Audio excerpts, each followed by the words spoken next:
ఉన్న బంగారాన్ని విడిపించి ఆ రోజు ఆన్లైన్ రేటుకే మేము కొంటాం. Sharma gold company. నమస్తే, మీరు చూస్తుంది సుమన్ టీవీ. నేను మీ కీర్తి. ఈ రోజు మనతో పాటు ఉన్నారు ప్రముఖ జ్యోతిష్య పండితులు బ్రహ్మశ్రీ డాక్టర్ ప్రదీప్ జోషి గురువు గారు. నమస్తే గురువు గారు. శ్రీమాత్రే గురుగారు, లాస్ట్ టైం మనము వీడియో చేసినప్పుడు మీరు చెప్పున్నారు ఆగస్ట్ 18th తర్వాత నిజంగానే విపత్తులు వస్తాయి, వరదలు వస్తాయి, చాలా తెలుగు రాష్ట్రాలకి కొంచెం ప్రాబ్లమాటిక్గా ఉంటుందని. అన్నట్టు తూచా తప్పకుండా అయింది. అయితే ఇప్పుడు మళ్ళీ మనకి పాక్షిక చంద్రగ్రహణం సెప్టెంబర్ 18th నుండి. మరి ఈ ప్రభావం తెలుగు రాష్ట్రాలపైన, ఇతర దేశాలపైన, ముఖ్యంగా మన దేశం పైన ఎలా ఉండబోతుంది, విధి విధానాలు ఏం పాటించాలి అని మీ ద్వారా తెలుసుకోవాలనుంది. శ్రీ గురుభ్యో నమః. శ్రీమాత్రే నమః. రోగాన్ అశేషాన్ అపహాంసి తుష్టా రుష్టాతు కామాన్ సకలాన్ అభీష్టాన్ త్వామాశ్రితానాం న విపన్నరాణాం త్వామాశ్రితాం హ్యాశ్రయతాం ప్రయాంతి. సర్వాబాధా ప్రశమనం త్రైలోక్యస్యాఖిలేశ్వరి ఏవమేవ త్వయా కార్యం అస్మద్వైరి వినాశనం. శ్రీమాత్రే నమః. ఇందాక నేను చెప్పిన శ్లోకం ఏంటంటే, ఎవరైతే గనక అమ్మవారి యొక్క పాదములని, అమ్మవారి యొక్క చరణములను ఎవరైతే ఎల్లప్పుడూ నమ్ముకొని ఉంటారో వారికి ఎలాంటి విపత్తులు జరగవు. ఇది మొదలు మనము మనస్ఫూర్తిగా మనం దీన్ని ఓన్ చేసుకుందాం, అంగీకరిద్దాం. ఎందుకోసమంటే ఇప్పుడు వచ్చిన వరదలు చూసినా, ఇప్పుడు గుజరాత్లో వరదలు వచ్చాయి, వాయనాడ్ అయితే ఊర్లు కొట్టుకుపోయాయి, ల్యాండ్ స్లైడ్ వచ్చింది. కేదార్నాథ్లో అక్కడ కూడా ఊర్లు కొట్టుకుపోయాయి, చాలా సమస్యలు వచ్చాయి. ముంబైలో కూడా వర్షంతో చాలా బీభత్సం ఏర్పడింది. ఇప్పుడు రీసెంట్గా జైపూర్లో, రాజస్థాన్లో వరద బీభత్సం ఏర్పడింది. అంటే ఇక్కడ అక్కడ అని కాదు, ప్రతి చోట వరద బీభత్సాలు జరుగుతున్నాయి. ఎందుకు జరుగుతున్నాయి అని అంటే, మానవ తప్పిదాలు చాలా అనంతం. ఫర్ ఎగ్జాంపుల్ ఏం లేదు, పక్కవాడికి ఏదైనా కష్టం వస్తే నువ్వు చూడట్లా. ఎవడి కష్టం వచ్చినా వాడికే కదా, నాకు లేదు కదా అని మనం అనుకుంటున్నాం. ఇప్పుడు ఈ యొక్క ప్రపంచం అనేది కూడా ప్రకృతి దృష్టిలో భూమిలో ఉండే ప్రజలందరూ చూస్తుంది ప్రకృతి. సో ఇప్పుడు ఇది నా శరీరం, ఇక్కడ నాకు పాము కుట్టింది కదా, ఇది నా చిట్కన వేలే కదా, చిట్కన వేలకి కుట్టింది, నాకు కుట్టలేదు అని అనుకుంటే విషం మెల్లిగా పాకి శరీరానికి మొత్తం వస్తుంది. సో ఆ చిట్కన వేలికి మనం ట్రీట్మెంట్ చేయాలి. అట్లాగే ప్రకృతిలో ఎక్కడ ఏ అనర్థం జరిగినా ప్రకృతికి మనము ఏదైతే విఘాతం ఏదైతే కల్పిస్తామో దాని యొక్క ప్రభావం అందరి మీద పడుతుంది. అది మనకి ఈ యొక్క గ్రహాలు మనకి సూచిస్తాయి. ఇప్పుడు గ్రహస్థితులు ఈ సంవత్సరం బాగాలేదు. ఇప్పుడు మనకి జ్యోతిష్ శాస్త్రం ఒక గొప్ప గుణం ఏంటంటే, సంవత్సరం పేరుతోటే ఆ సంవత్సరం అంతా ఎలా ఉంటుంది అనేది మనకు చెప్పేస్తుంది. మనకు అప్పుడు ఏమొచ్చింది, వికృతి నామ సంవత్సరం వచ్చింది. ఏమైంది, వికృతం మొత్తం జరిగింది. తర్వాత శార్వరి అంటే అందరి జీవితాలన్నీ కూడా చీకట్లోకి వెళ్ళిపోయాయి. తర్వాత ప్లవనామ సంవత్సరం, జీవితాలు మారాయి. శోభకృతనామ సంవత్సరం, పోయిన సంవత్సరం జీవితాలు బాగుపడ్డాయి, అందరి జీవితాలు బాగుపడ్డాయి, అందరూ ఆనందంగా ఉంటారు. ఇప్పుడు ఏంటి అంటే క్రోధి నామ సంవత్సరం. అంటే ప్రకృతి ఏం చేస్తుంది, కోపం చూపిస్తుంది. సో ప్రకృతి యొక్క ప్రకోపాన్ని మనము భరించవలసిందే. ఇది జరుగుతుంది. ఇది క్రోధినామ సంవత్సరం. క్రోధినామ సంవత్సరంలో విశేషంగా 2 సూర్యగ్రహణాలు, 2 చంద్రగ్రహణాలు. నేను ఆల్రెడీ ఉగాది ఎప్పుడే మీరు నేను కలిసి డిస్కస్ చేసాం. అప్పుడు పంచగ్రహ కూటమిలో సూర్యగ్రహణం ఏర్పడింది. దాని యొక్క ప్రభావము ఈ సంవత్సరం పాటు ఉంటుంది. మళ్ళీ షష్టగ్రహ కూటమిలో వచ్చేటువంటి సూర్యగ్రహణం వరకు ఆ ప్రభావం ఉంటుంది. మళ్ళీ ఏప్రిల్లో సూర్యగ్రహణం రాబోతుంది. ఎప్పుడు షష్టగ్రహ కూటమితో కూడుకున్న సూర్యగ్రహణము ఏప్రిల్ 2025లో వస్తుంది. అప్పటి వరకు క్రోధినామ సంవత్సరం యొక్క క్రోధము ప్రభావం ఉంటుంది. ప్రకృతి యొక్క క్రోధ ప్రభావము ఈ యొక్క భూమండలం పైన ఉంటుంది. ఇప్పుడు విశేషంగా చెప్పాలి అని అంటే, ఈ యొక్క 18వ తారీఖు సెప్టెంబర్ 2024వ తారీఖు రోజున, అలాగే 2 అక్టోబర్ 2024 చంద్రగ్రహణము సెప్టెంబరు 18కి ఉంది, అక్టోబర్ 2 సూర్యగ్రహణము. మొదలు ఇప్పుడు నేను చంద్రగ్రహణం గురించి చెప్తాను, జాగ్రత్తగా వినండి. 18 సెప్టెంబర్ అంటే మన ఇండియన్ టైం ప్రకారము, ఐఎస్టీ మన ఇండియన్ స్టాండర్డ్ టైం ప్రకారము 18 సెప్టెంబర్ 2024 ఉదయం 7:42 నుంచి మధ్యాహ్నం 12:30 అంటే ఆల్మోస్ట్ 1 o'clock వరకు, 7:30 to 1 o'clock వరకు, ఆల్మోస్ట్ 5 to 6 అవర్స్ మొత్తం కూడా ఈ గ్రహణం అనేది ప్రభావం అనేది ఉంటుంది. ఈ గ్రహణం మార్నింగ్ టైమ్స్ లో వస్తుంది గురుగారు మార్నింగ్ చంద్రగ్రహణం. టైంలో అంటే మనకి కనబడదు. ఓకే ఈ చంద్రగ్రహణము మన దగ్గర చంద్రుడు అస్తమిస్తాడు పశ్చిమం లోపల, ఈ ఇతర దేశాల్లో ఉదయిస్తాడు. ఆ ఏ దేశాల్లో ఆ చంద్రగ్రహణం కనిపిస్తుందో ఆ దేశాల పేర్లు కూడా చెప్తాను, అవి అందరూ కూడా నోట్ చేసుకోండి. అయితే ఈ చంద్రగ్రహణము మన దేశంలో అయితే లేదు, మనకి కనబడట్లేదు కాబట్టి మనకి సూతకం ఉండదు. అదేవిధంగా దేవాలయాలు మూసేయడాలు, ఆహార నియమాలు, ఇళ్ళు కడుక్కోవడాలు ఇవేవి కూడా మనకైతే లేవు. ఓకే గ్రహణ నియమాలు వర్తించు. అయితే ఈ గ్రహణ నియమాలు వర్తించవు, కానీ గ్రహణం వల్ల గ్రహ ప్రభావం అయితే రాశుల మీద ప్రభావం అయితే తప్పకుండా ఉంటుంది.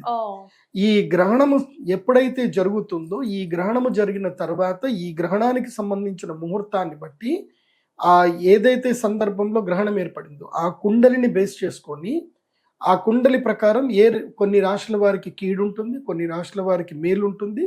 ఆ తర్వాత కొన్ని విపత్తులు జరుగుతాయి, కొన్ని లాభాలు కూడా జరుగుతాయి. నష్టము జరిగింది అని అంటే ఒక దగ్గర లాభం కూడా జరుగుతుంది. లాభము నష్టం రెండూ ఉంటాయి. సో ఇప్పుడు ఉదాహరణకి వరదలు వచ్చేసాయి, కొట్టుకుపోయాయి, ప్రజలకు నష్టం జరిగింది.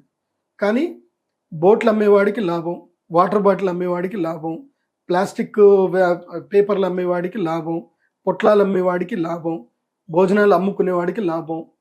ఇలా కొంతమందికి లాభం కలుగుతాయి కదా. కొంతమందికి నష్టం జరిగింది అంటే కొంతమందికి లాభం జరుగుతుంది. ఇది జరిగింది, ఇన్సూరెన్స్ వాడికి నష్టము, ఎవరైతే వెహికల్స్ రిపేర్ చేస్తారో వాళ్ళకి లాభం. ఎందుకోసం అంటే వెహికల్స్ అన్ని మర్జ్ అయిపోయాయి నీళ్ళల్లో. సో ప్రకృతి ఎట్లా ఉంటుందంటే ఒకళ్ళకి నష్టం జరుగుతుంది, ఒకళ్ళకి లాభం జరుగుతుంది. అట్లాగే సూర్యగ్రహణం కానీ చంద్రగ్రహణం ఏర్పడినప్పుడు 4 రాశులకి నష్టము, 4 రాశులకి లాభం కలుగుతుంది. సో ఆ లాభ నష్టాలు ఏవో కూడా చెప్తాను, జాగ్రత్తగా వినండి. ఎప్పుడైనా గ్రహణం ఏర్పడినప్పుడు ఆ గ్రహణము ఏదైతే రాశి ఉంటుందో మన స్వరాశి నుంచి, మన రాశి నుంచి గ్రహణ రాశి, మన రాశి నుంచి లెక్క పెట్టినప్పుడు గ్రహణము ఏ రాశిలో అయితే జరుగుతుందో ఆ రాశి 3, 8, 4, 11 అంటే ఆ రాశి నుంచి 3వ రాశి. ఇప్పుడు ఉదాహరణకి మకర రాశి వారు ఉన్నారు. ఇప్పుడు ఇది గ్రహణం ఏ రాశిలో జరుగుతుంది అని అంటే మీన రాశిలో ఉత్తర భాద్రపద నక్షత్రం యొక్క 2వ పాదంలో ఈ యొక్క గ్రహణం జరుగుతుంది. ఇది చంద్రగ్రహణం 18వ తారీఖు సెప్టెంబర్. సో 3వ మకరము, కుంభము, మీనం. మకర రాశి వారికి గ్రహణం యొక్క రాశి ఏమవుతుంది అని అంటే 3వ రాశి అవుతుంది. అదే ధనస్సు రాశి వారికి చూస్తే 4వ రాశి అవుతుంది. అదే సింహ రాశి వారికి చూస్తే 8వ రాశి అవుతుంది. అదే వృషభ రాశి వారికి చూస్తే 11వ రాశి అవుతుంది. కాబట్టి 3, 4, 8, 11 స్థానాలు కలిగినటువంటి ఈ 4 రాశులు ఎవరైతే ఉన్నారో, ఎవరు మకరము, ధనస్సు, సింహము, తర్వాత వృషభ రాశి, ఈ 4 రాశుల వారికి ఏంటంటే ఈ గ్రహణము వల్ల లాభము కలుగుతుంది. ఈ గ్రహణం వల్ల వీళ్ళకి అదృష్ట యోగం కలుగుతుంది.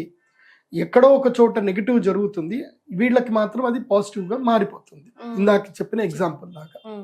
సో ఈ 4 రాశుల వారికి మేలు జరుగుతుంది. ఆ తర్వాత ఏ రాశుల వారికి అరిష్టం జరగబోతుంది ఈ యొక్క చంద్రగ్రహణం వల్ల. ఈ రాశుల వారు ఎవరు అనంటే, ఎక్కడైతే కనుక గ్రహణం జరుగుతుందో ఆ గ్రహణ రాశి ఏమేమి అవ్వకూడదు అనంటే 1, 6, 2, 7 రాశులు అవ్వకూడదు. 1, 6, 2, 7 ఈ రాశులు అవుతే కనుక వాళ్ళకి ఈ గ్రహణము అరిష్టము. ఎవరెవరికి అనంటే 1వ స్థానం అంటే స్వరాశి, తమ రాశిలోనే గ్రహణం జరగబోతుంది. కాబట్టి ఎవరికి అనంటే మీన రాశి వారికి అరిష్టము. అందులోపల ఉత్తర భాద్రపద నక్షత్రం వారికి గండకాలము, ఉత్తర భాద్రపద నక్షత్రం వారికి మంచిది కాదు ఈ గ్రహణము.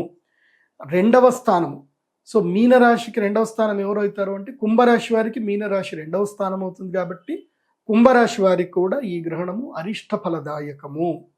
ఆ తర్వాత 7వ స్థానమైనటువంటి కన్యారాశి వారికి కూడా ఈ గ్రహణము అరిష్టప్రదం అవుతుంది. కన్యారాశి వారికి కూడా ఈ గ్రహణము మంచిది కాదు. అదేవిధంగా 6వ స్థానమైనటువంటి తులారాశి వారికి కూడా ఈ గ్రహణము మంచిది కాదు. కన్యారాశి, తులారాశి, కుంభరాశి, మీనరాశి ఈ 4 రాశుల వారికి ఈ గ్రహణము అరిష్టప్రదం అవుతుంది. అంటే ఎలాంటి ఫలితాలు ఇస్తుంది అంటారు? అంటే అనారోగ్యం రావడము, లేకపోతే బంధువుల మధ్యన తగాదాలు ఏర్పడము, తమ యొక్క వస్తువులు కోల్పోవడము, లేదా ఏదైనా యొక్క వ్యాపారంలో నష్టం జరగడము, ఎవరి చోటైనా మోసపోవడము. ఇప్పుడు ఈ మధ్యకాలంలో నేను చూశాను, నాకు తెలిసిన వ్యక్తి ఫ్రెండ్ అని చెప్పి, వాడు మంచి ఆస్తిపరుడు, వాడి దగ్గర అసలు తక్కువ లేదు ఆస్తి. మరి అలాంటి గొప్ప వ్యక్తి వాడి వల్ల నాకు ఎప్పుడైనా ఉపయోగపడుతుంది కదా అని ఏదో ఊరికే షూరిటీ అని సంతకం పెట్టాడు. వాడి జీవితానికి 20 లక్షలు పెద్ద మ్యాటర్ కాదు. ఎందుకోసం అంటే వాడి దగ్గర విపరీతమైన ఆస్తి ఉంది. అంత ఆస్తి ఉన్నాడు, 20 లక్షలకి ఏం నష్టం జరుగుతుంది అని చెప్పి షూరిటీ పెట్టాడు. షూరిటీ పెట్టిన 3 నెలలకు ఏం జరిగింది అని అంటే, ఈ కేదార్నాథ్ వరదల్లో అతను చనిపోయాడు. చనిపోయిన తర్వాత ఏమైపోయింది అని అంటే, ఆస్తుల మీద ఫ్రెండ్కి హక్కు ఉంటుందా? ఉండదు. భార్యకి హక్కు ఉంటుంది. భార్యకు ఆస్తి ఎంత వెళ్ళిపోయింది, వీలునామా రాసిన పిల్లలకు ఆస్తి వెళ్ళిపోయింది, ఇన్సూరెన్స్ వాళ్ళందరికీ వెళ్ళిపోయింది. ఇప్పుడు ఇన్సూరెన్స్ డబ్బులు వాళ్ళకి వెళ్ళిపోయాయి, షూరిటీ మాత్రం వీడు పెట్టాడు. ఆ భార్య అంటది, నాకు సంబంధం లేదు, ఆయన సంతకం పెడితే నువ్వు 5 నెలలు అడుక్కుంటున్నాను. పిల్లలు మాకు సంబంధం లేదంటారు, వాళ్ళ అమ్మ నాకు సంబంధం లేదంటుంది. వీడి జీవితానికి 20 లక్షలు అంటే వీడి జీవితకాల సంపాదన. ఎందుకోసం అంటే వీడి నెలకు సంపాదించేది 20,000, ఏదో ఫ్రెండ్ అని సంతకం పెట్టాడు అంతే. వీడు 20 లక్షలు అప్పు కట్టాల్సిన పరిస్థితి వీడికి ఏర్పడింది. సో జీవితం అట్లా కింద మీద అయిపోతుంది. అందుకే మన జీవితంలో పెట్టకూడదు ఎప్పుడు షూరిటీ సంతకమే. అది ఎట్లా ఉన్నా సరే, మన తలరాత బాగలేకపోతే ఏం జరుగుతుంది అది. సో ఇలాంటివి చెయ్యకండి, ముఖ్యంగా మోసపోతారు. ఇప్పుడు ఎవడో ఒక డబ్బులు ఇస్తాడు. ఈ మధ్య కాలంలో ఒక బోగస్ కేసు చూసింది. వాడేదో సిఎస్ఆర్ ఫండ్ ఇస్తాం మీకు, మా దగ్గర బోలే డబ్బులు ఉన్నాయి అని బ్యాంక్ స్టేట్మెంట్ చూపించి, మేము ఈ ఫండ్ కేవలము మంచి వాళ్ళకే ఇవ్వాలి, ఎవరైనా మంచి పనులు చేసే వాళ్ళకి ఇవ్వాలి, మేము మీకు ఇస్తాము, కాకపోతే మాకు ఛార్జెస్ అవుతాయి, మీకు 10 కోట్లు ఇస్తాము అని చెప్పి 10 లక్షలు మీరు మొదలు ఇవ్వాలని చెప్పి 10 లక్షలు మాకు బ్లాక్ ఇస్తే మీకు వైట్ 10 కోట్లు వస్తాయి, మీరు ఖర్చు చేసుకోండి, మీరు 5 కోట్లు ఖర్చు పెట్టుకోండి, మాకు ఆ 10 లక్షలు మినహాయించి 5 కోట్లు ఇవ్వండి అని చెప్పి బ్యాంక్ స్టేట్మెంట్ అవి చూపించి వీళ్ళకి ఏం తెలుసు అని 10 లక్షలు ఇచ్చారు. Next day phone switch off. So ఇలా 1 కాదు 2 కాదు, నా దగ్గరికి లైన్ కడతానే ఉంటారు. ఇట్లా రోజు వింటూ ఉంటాను అనమాట, నవ్వు వస్తూ ఉంటుంది. మీరు పోలీస్ స్టేషన్ పోవచ్చు కదా అంటే, పోతే ఏమవుతుంది గురుగారు, కంప్లైంట్ ఫైల్ చేసుకుంటారు, నడుస్తోంది, కేసు నడుస్తుంది అంతే, ఇక ముందుకు వెళ్ళదు. అది 10 ఏళ్ళు అవుతుంది, 15 అవుతుంది. సో ఇలాంటివన్నీ ఏ రాశుల వారికి జరుగుతాయి అన్నారు, ఒకసారి మళ్ళీ చెప్పండి. జాగ్రత్తగానండి. ఇందులోపల స్పెసిఫిక్ గా చెప్పాలంటే హస్తా నక్షత్రం వారికి, ఈ హస్తా నక్షత్రం వాళ్ళకి ఏంటంటే, హస్తా నక్షత్రము, రేవతి నక్షత్రం, పూర్వభాద్రపద 4వ పాదము, ఉత్తరాభాద్రపద నక్షత్రము, హస్త తర్వాత ఉత్తరా ఫల్గుణ నక్షత్రం 3 పాదాలు, చిత్తా నక్షత్రం 2 పాదాలు. వీళ్ళకి 2 గ్రహణాల ప్రభావం ఉంది. నేను మళ్ళీ చెప్తున్నాను, ఉత్తరా భాద్రపద 4వ పాదము, పూర్వ భాద్రపద 4వ పాదము, ఉత్తరా భాద్రపద రేవతి నక్షత్రం, ఈ 3 నక్షత్రాలు. అలాగే ఉత్తరా ఫల్గుణ నక్షత్రం 3 పాదాలు, హస్తా నక్షత్రం కంప్లీట్గా, తర్వాత చిత్తా నక్షత్రం 2 పాదాలు. అంటే మీనరాశి వారికి, కన్యా రాశి వారికి ఈ 2 గ్రహణాలు దెబ్బ కొడతాయి. అంటే ఈ నెల రోజులు మీనరాశి వారి, కన్యా రాశి వారు ఏం చేయాలంటే, తిన్నామా, పడుకున్నామా, సినిమా చూస్తున్నామా, ఏమైనా వీడియోలు చూసామా, ఎవరితోటి ఫోన్ మాట్లాడకూడదు, ఎవరికి ఏ ప్రామిస్లు చేయకూడదు, ఎక్కడికి ట్రావెల్ చేయకూడదు, తిన్నామా, పడుకున్నామా, తెల్లారిందా. ఎవరికి, కన్యా రాశి వారికి, మీనరాశి వారికి సెప్టెంబర్ 18వ తారీఖు నుంచి అక్టోబర్ 18వ తారీఖు వరకు కన్యా మీన రాశుల వాళ్ళు సైలెంట్గా ఉండాలి. ఎంత సోషలైజ్ అవ్వకుండా ఎంత సోషలైజ్ అవ్వకుండా అంత ఉండాలి. మీ మీద అబాండాలు ఇస్తారు, మీరు ఏదో తప్పులు చేశారనో, ఏదో జరిగిందనో మీ మీద అపాండాలు ఇస్తారు. మీరు దేనికి రెస్పాండ్ అవ్వకండి, మీడియాలోకి రాకండి, ఎవరికి సమాధానాలు చెప్పకండి. అది బాగా గుర్తుపెట్టుకోండి. గురుగారు పరిహారాలు కూడా చెప్పాలి మీరు. ఫస్ట్ ఇంకా కంప్లీట్ చేయాలి. సో ఇది ఎవరెవరికి బాగాలేదు అంటే, మీనరాశి, తులారాశి, కుంభరాశి, కన్యారాశి వీళ్ళకి చంద్రగ్రహణం బాగాలేదు. మీన కన్యా రాశి వారికి సూర్య చంద్రగ్రహణాలు 2 కలిపి బాగాలేవు. అది ఎట్లా మళ్ళీ సూర్యగ్రహణం వీడియో చేస్తాం, అది కూడా చెప్తాను. సో ఈ చంద్రగ్రహణంలో మీడియం ఎవరికి ఉంది అని అంటే, వృశ్చిక, కర్కాటక, మిథున, మేష వీళ్ళకి మీడియం ఉంది. వీళ్ళు కనుక బ్యాడ్ రాశి వాళ్ళతో కలుస్తుంటే వాళ్ళకి బ్యాడ్ జరుగుతుంది, మంచి రాశి వాళ్ళతో కలిసి ఉంటే మంచి జరుగుతుంది. అంటే ఎవరు, వృశ్చిక, కర్క, మిథున, మేష వాళ్ళు మీన, తుల, కుంభ, కన్యా రాశి వాళ్ళతోటి ఎలాంటి సహవాసం చేయకూడదు ఈ నెల రోజులు, సెప్టెంబర్ 18 నుంచి అక్టోబర్ 18 వరకు. సహవాసం చేస్తే వాళ్ళ ఎఫెక్ట్ వీళ్ళకి పడుతుంది. So if you are being with good people you will get the good result. So good people అంటే అర్థం కాదు ఇక్కడ, గుడ్ జోడాక్ సైన్స్, ఎవరికైతే శుభ ఫలితాలని ఆ రాష్ట్రం వాళ్ళు. గ్రహణం జరుగుతుంది ఉత్తర భాద్రపద నక్షత్రం యొక్క 2వ పాదం నుంచి 3వ పాదంలో ఈ గ్రహణం జరిగే అవకాశాలు. ఇక విషయానికి వస్తే ఈ గ్రహణం యొక్క ప్రభావం వల్ల ఏమేమి నష్టాలు రాబోతున్నాయి ఇవి బాగా మనం గుర్తుపెట్టుకోవాలి. ఎందుకోసమంటే నేను రాశి ఫలాలు చూసి రాశుల యొక్క గ్రహ తీరు చూసి నేను ఏదైతే చెప్పానో అవన్నీ కూడా జరిగాయి. నేను అమ్మవారికి ప్రార్థన చేసేది ఏంటంటే, అమ్మ ఈ యొక్క చెప్పే వాక్కు సత్యం ఏదైతే శక్తి నాకు అమ్మవారి ఇస్తుందో అది వాక్కు సత్యమైనను కూడా దానికి సంబంధించిన నష్ట ప్రభావం ఏదైతుందో అది జరగకుండా చూడు తల్లి అని నేను ఎప్పుడూ అమ్మవారిని ప్రార్థన చేస్తాను. ఎందుకోసమంటే జ్యోతిష్ శాస్త్రం అనేది అద్దం లాంటిది. అది మనకి భవిష్యత్తు ఏం జరుగుతుందో మనకి చూపిస్తుంది. నువ్వు దాన్ని మేకప్ చేసుకున్నావా, మేక్ ఓవర్ చేసుకొని తప్పించుకోవడానికి ప్రయత్నం చేసావంటే నువ్వు బాగుంటావు. లేదు అని అంటే ప్రకృతి విపత్తు ఎట్లా ఎత్తుకుపోవాలో అట్లా ఎత్తుకొని పోతుంది. నేను ఆల్రెడీ ఆగస్టు 18కి తర్వాత విపత్తులు వస్తాయి, లంక గ్రామాలు మొత్తం కూడా ఖాళీ చేసేసుకోండి, కృష్ణ గోదావరి ముంపు ఏర్పడుతుంది అని చెప్పాను. అవును గురుగారు. నేను చెప్పింది ఎవరూ పట్టించుకోవాలి. సరే ఎందుకోసం అంటే పట్టించుకుంటే ఏమొస్తుంది, ఒకరు జరగలేదని అంటే అన్నట్టుగా ఉంటారు. సో అది ఎవరి విచక్షణ వాళ్ళకి. ఎందుకోసం అంటే దైవం విధిని ఎవడు కూడా కర్మానుసారం ఎవరు చేయలేరు. ఇప్పుడు నేను చెప్పేది ఏంటంటే ఈ రాశి ఇది మెయిన్గా మీన రాశిలో సంభవిస్తుంది. మీన రాశిలో చంద్రగ్రహణం అంటే మీన రాశిలో చంద్రుడు రాహువు కలిసి ఉన్నారు. చంద్రరాహువులు కలిసి ఉన్నప్పుడు మీన రాశిలో గనక సంభవిస్తే ఏం జరుగుతుందంటే మీనం అంటే ఏంటి, చేపలు, ఫిష్.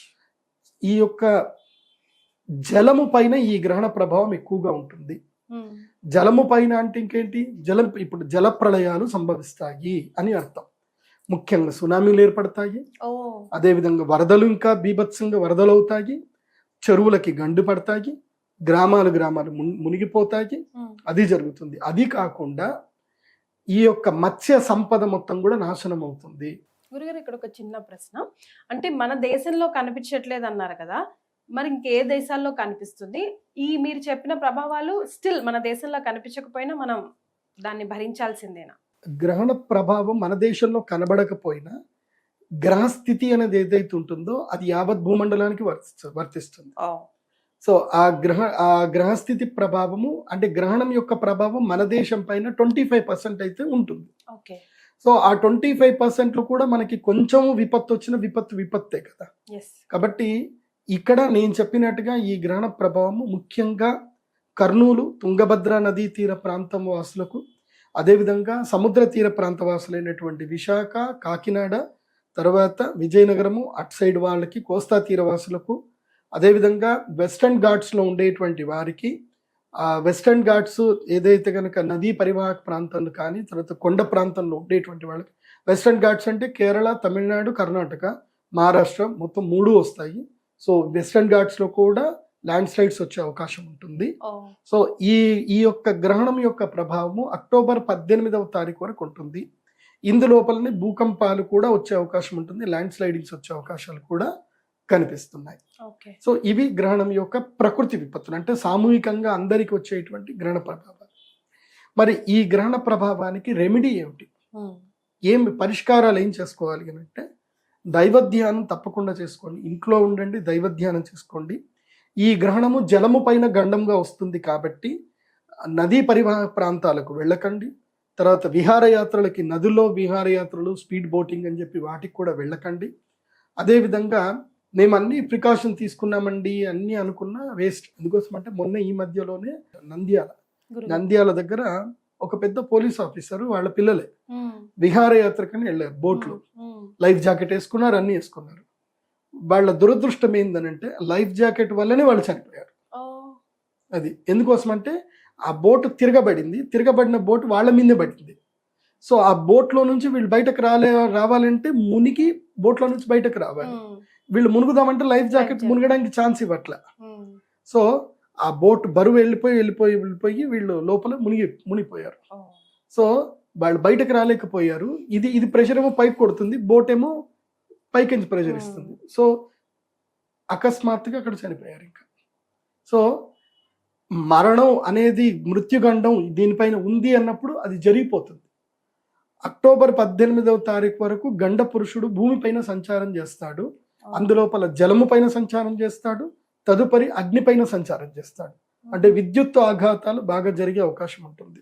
కాబట్టి విద్యుత్ అధికారులు కూడా చాలా అప్రమత్తంగా ఉండండి.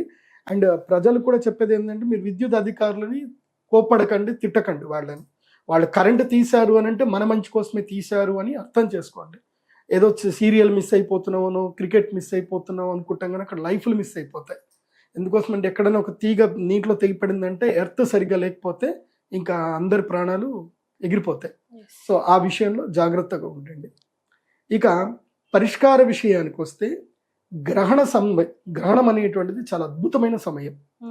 ఎవరెవరి జాతకంలో అయితే గనక చంద్రుడు రాహువు కలిసి ఉన్నా, చంద్రుడు కేతు కలిసి ఉన్నా, వాళ్ళకి జీవితము లోపల ఏవి కూడా ఫుల్ఫిల్గా దొరకవు, సాటిస్ఫాక్షన్గా వాళ్ళ జీవితం ఉండదు, మనస్సు తృప్తిగా ఉండదు, మనస్సు ఎప్పుడు చంచలంగా ఉంటుంది, తర్వాత జ్ఞాపక శక్తి తక్కువగా ఉంటుంది, తర్వాత శరీరంలో ఎప్పుడు కూడా అనారోగ్యాలు ఉంటాయి.